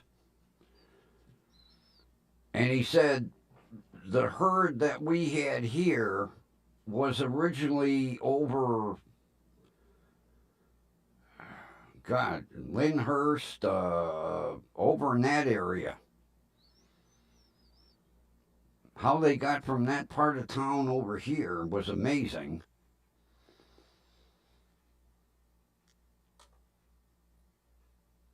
And then they left here and they went to Medina.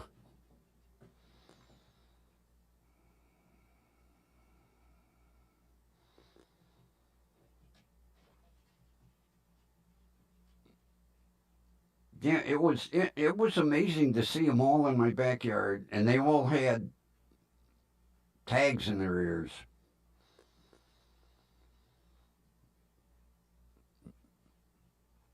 Because they had 2 in each ear. They had number tags, and then one ear had a GPS, and I can't remember what the other ear. But they tracked them from Met Park and Lyndhurst through West Park, and then out to Medina.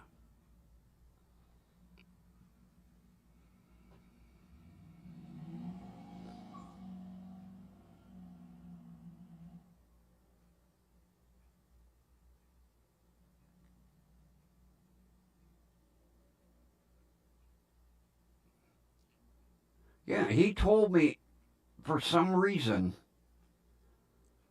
they feel safe in my backyard. Now, in the middle of my backyard is a big, huge shrub, and they sleep under it.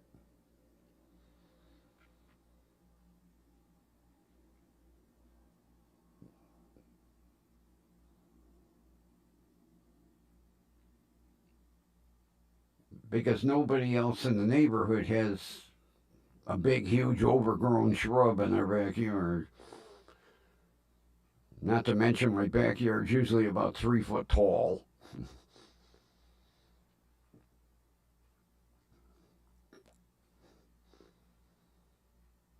Because they got close enough, I wrote down all the numbers from the ear tags.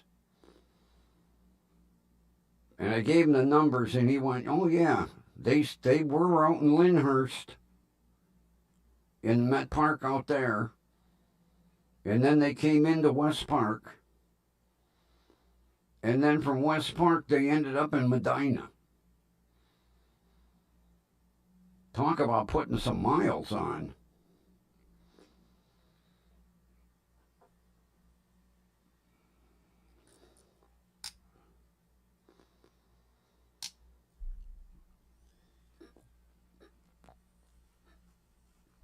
But you know what, Mrs. M?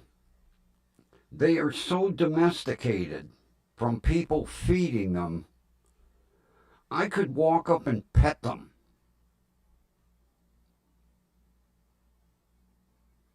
Because I've got a selfie of me petting one of them. They were not afraid of humans. Because everybody was feeding them. Like, oh, cute, look at the deer. Which is bad. For them not to have a fear of humans.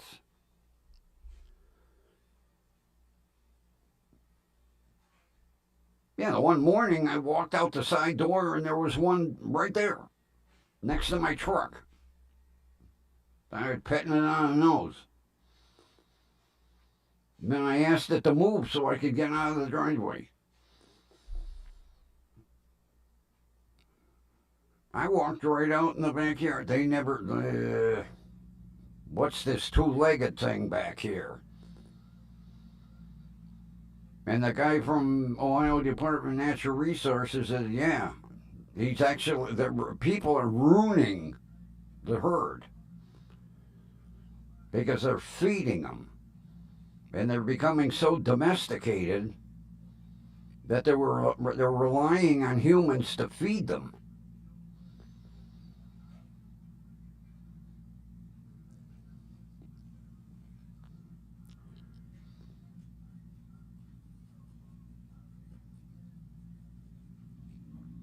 Yeah, traveling the towpath.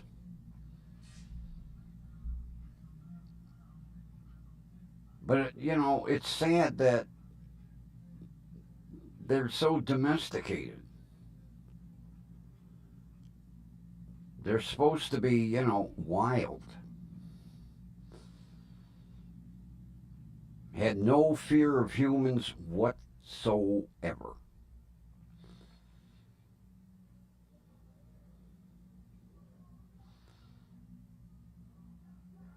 Oh, it didn't help, you know, Mary Ann had a peach tree in her front yard and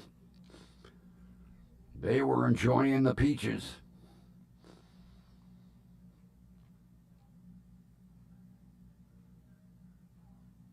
Now, I didn't feed them. but everybody else was.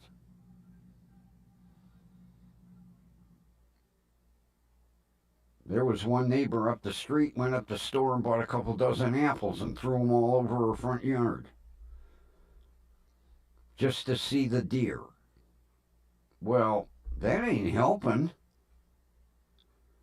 They're supposed to be foraging on their own, not getting handouts. I mean, yeah, it was wonderful seeing wild deer in the city, but they really weren't wild. They were coming in the city for handouts.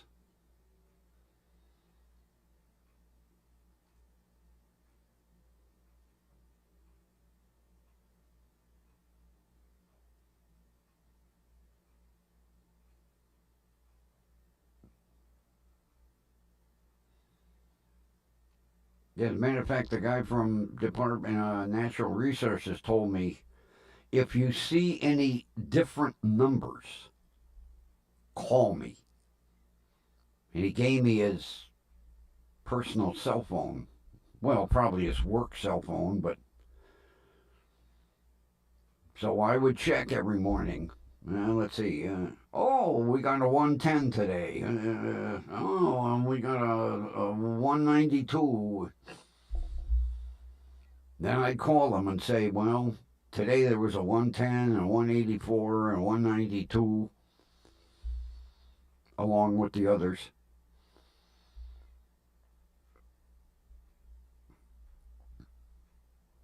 Oh, yeah, there was a news article a couple weeks ago. Somebody got gored screwing with a bison. Yeah, it was 2 or 3 weeks ago. A tourist got hurt pretty bad, too. Yeah. And they do, too. Oh. I've seen home videos posted on YouTube, them bison tossing people in the air. But there was somebody just a couple weeks ago wanted to get a picture. Let me get a selfie with the bison. The bison didn't want a selfie.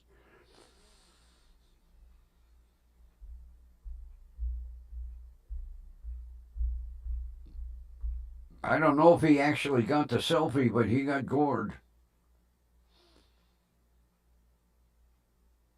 And they said he was in ICU in pretty serious condition.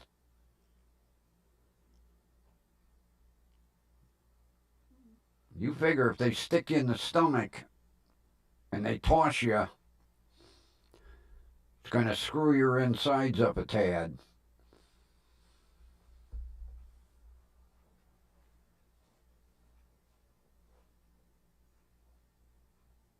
And on top of it, like 10 feet away from him was a sign that said, "Do not get near the bison. They will attack."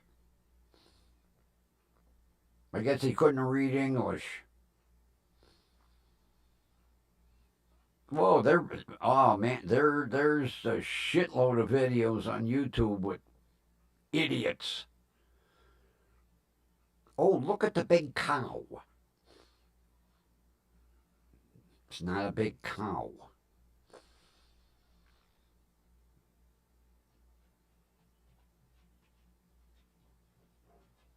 It's a mean cow. A cow that will kill you.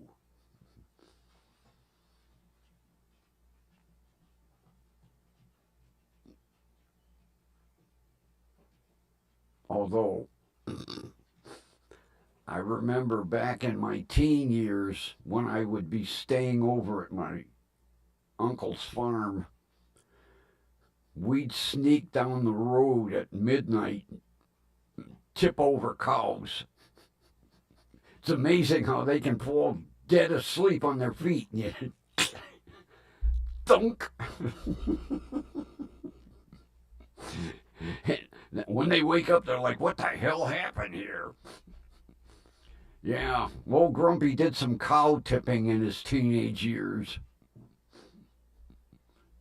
I bet the farmer down the road wasn't too happy with us. Me and my cousin, we go tip cows. Midnight, 1 in the morning. Sneak in the pasture.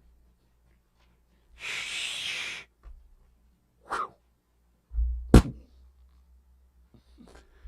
Goddamn cow would wake up. What the hell happened?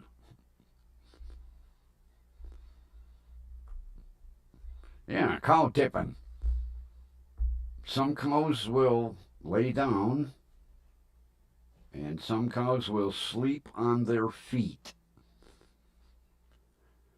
And they are so into REM sleep.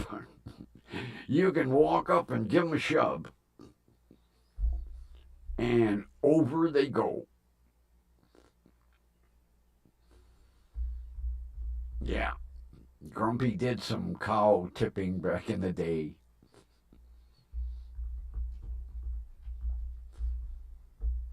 It's like it would be a riot. You knew people from the city were driving out in the country. They'd drive past the pasture, lean out the window and go, moo. I always wondered, the cow would look and go, hey, that cow's driving a car back there. What do people have to moo at cows for?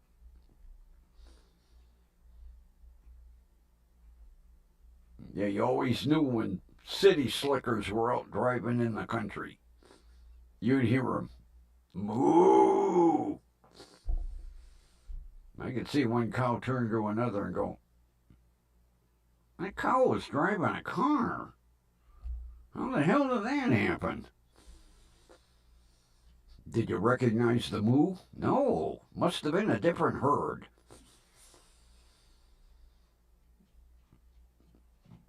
Yeah, Grumpy did cow tipping when he was a teenager. You had to be real quiet. Sneak up on them. Then give them a good shove.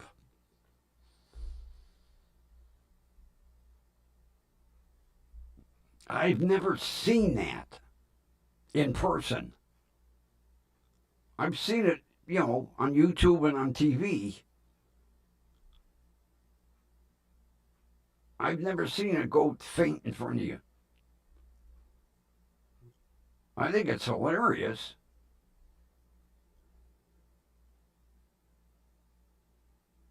The one farmer down the road that had the cows, he had goats. And we could never get a goat to faint.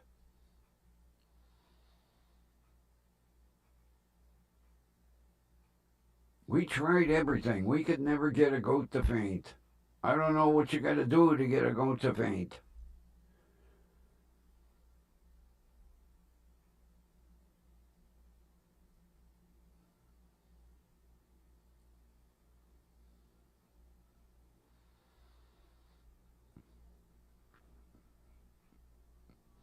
Oh, I would never try. I'd probably end up ordering yesterday's garbage. It's no different than people, they go into a French restaurant and they think they're going to, I'm going to order in French.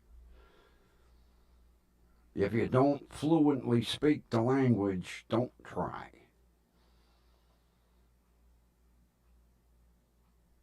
What do you do to get them to faint? How do you scare them to that point?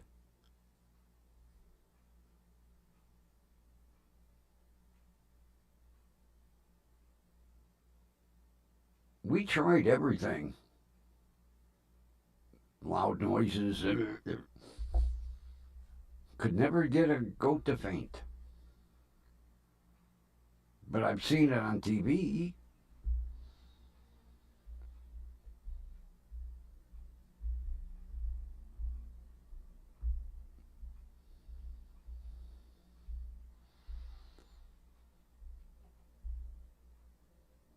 Really?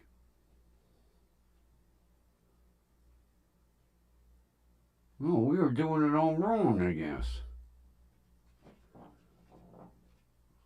We could never.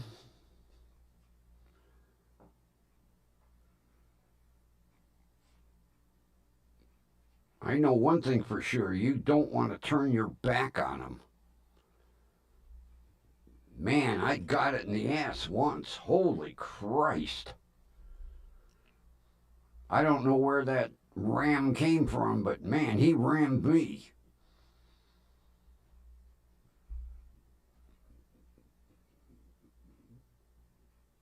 Then my buddy said, "You don't ever turn your back on goats." I was like, "Oh, now you tell me," after he butted me in the fucking ass. Jesus, that hurt. I thought he broke my ass bones. He came out of nowhere, too. I don't know where the hell he was. I turned, I'm getting ready to climb over the fence, and next thing you know, he helped me.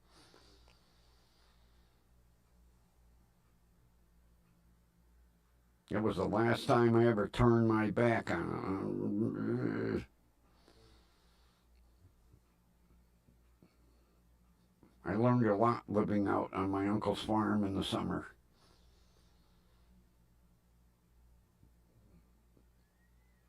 Another thing you don't do is you don't turn your back on a boar pig either.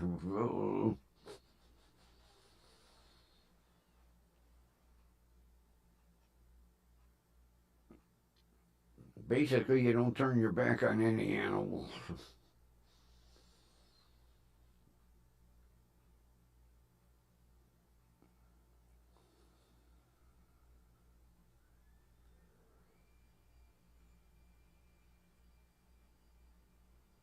Yeah, well, I'll tell you what, that one snuck up on me.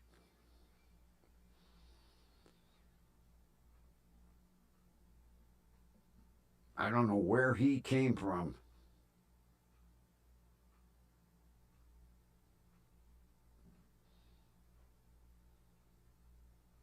Yeah, I was about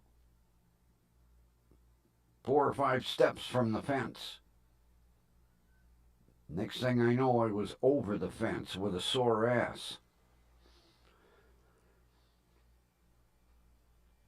He had to be hiding somewhere. All I know is I never saw him until he connected with me.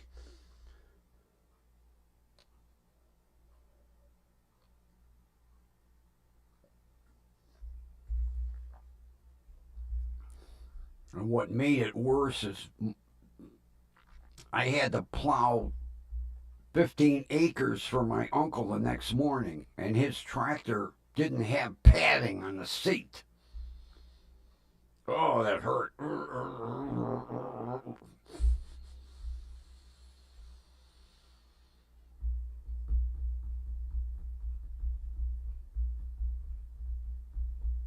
Although I do miss those days.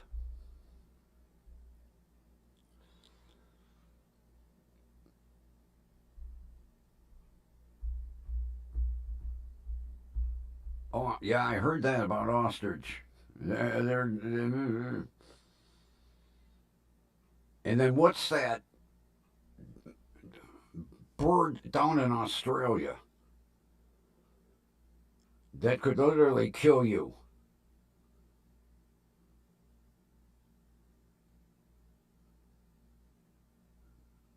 It's got a big horn on top of its head and fancy colors. But it's got the nastiest, it's got a toe that's a big monster claw.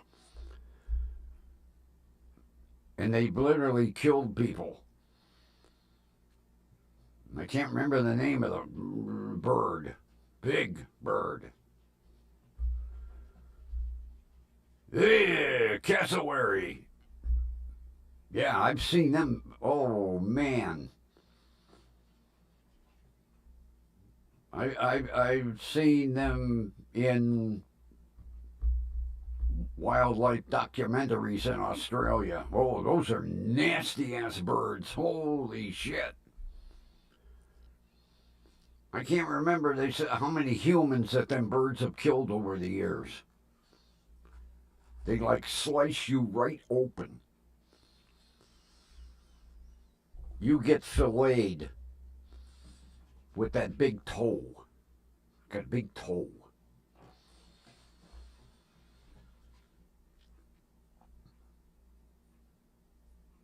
Although the neat thing is, the female lays the eggs and then, see ya, I'm out of here.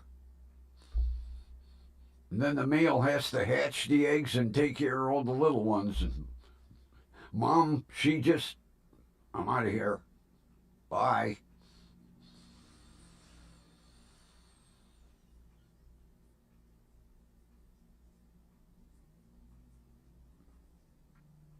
Oh, wild hogs, they get the big tusk on them.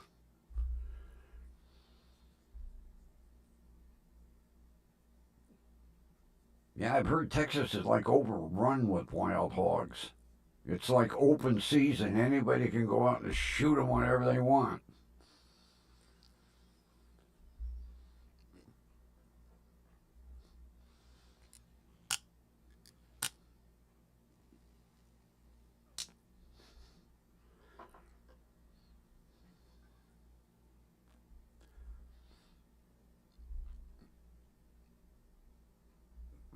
I've seen pictures when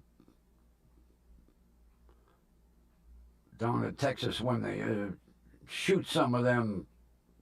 They got goddamn big ass tusks.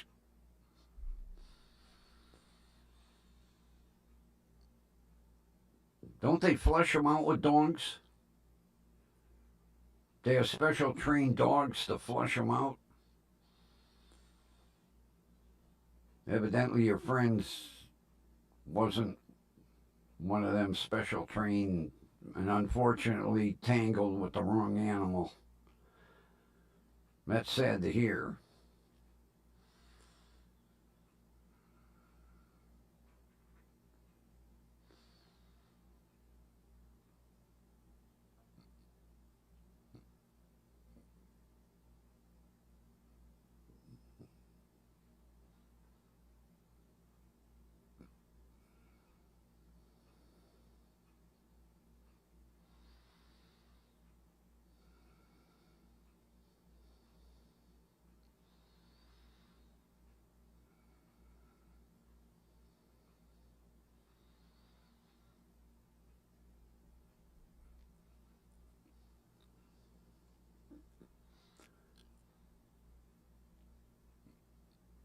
Yeah, I saw a wildlife documentary. It was all about cassowaries.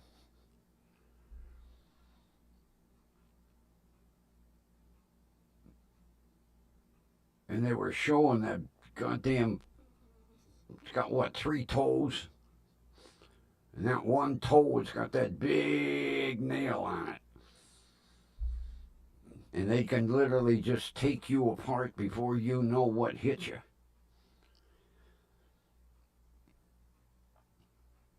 Even Australians are afraid of them birds. And I think they're a protected animal, so you can't shoot them either. Although Australia, if it's nasty, they got it down there. Between killer birds and snakes and kangaroos that'll kick you to death.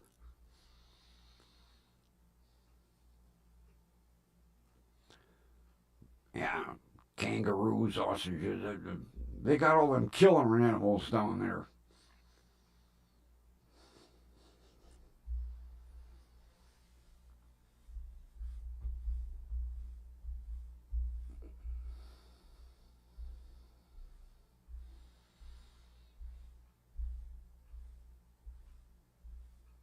Yeah, the female cassowaries are pretty cool.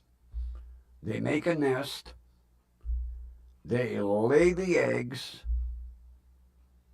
and then, see ya, your job. You hatch 'em, you raise the little ones. I'm out of here. Bye.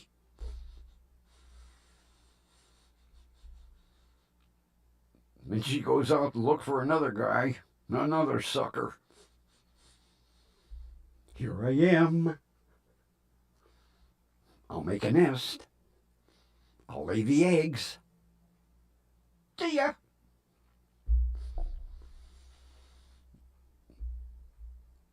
Poor male's looking around like, hey, who's going to sit on these things? Me? Oh, man. Although they're cute when they hatch. Little brown birdies.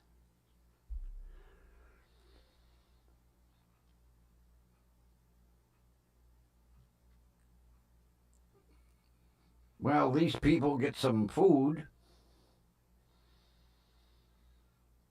Although that's got to be strong meat. Anything wild is... That's why I can't eat deer. My father used to love deer. Oh, I got some venison steaks. You want to come over for one? No. You can have all you want.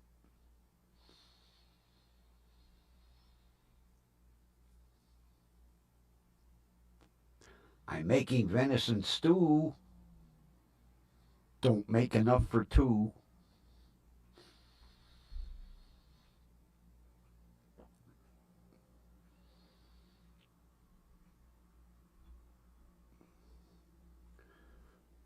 Well, people, since I have to be fasting in a couple hours.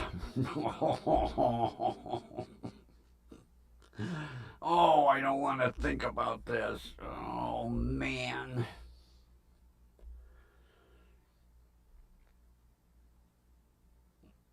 Just the thought of drinking water all night.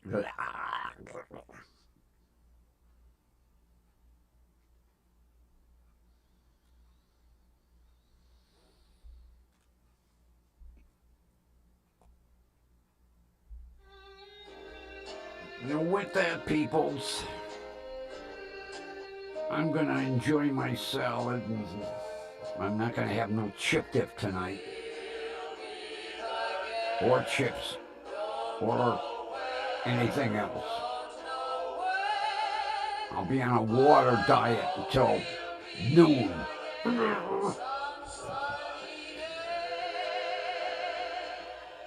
Thanks for coming, everybody. It was a fun night. The trivia was fun. And we will meet again right here tomorrow night. And with that, everyone have a wonderful rest of your evening. It's been fun again.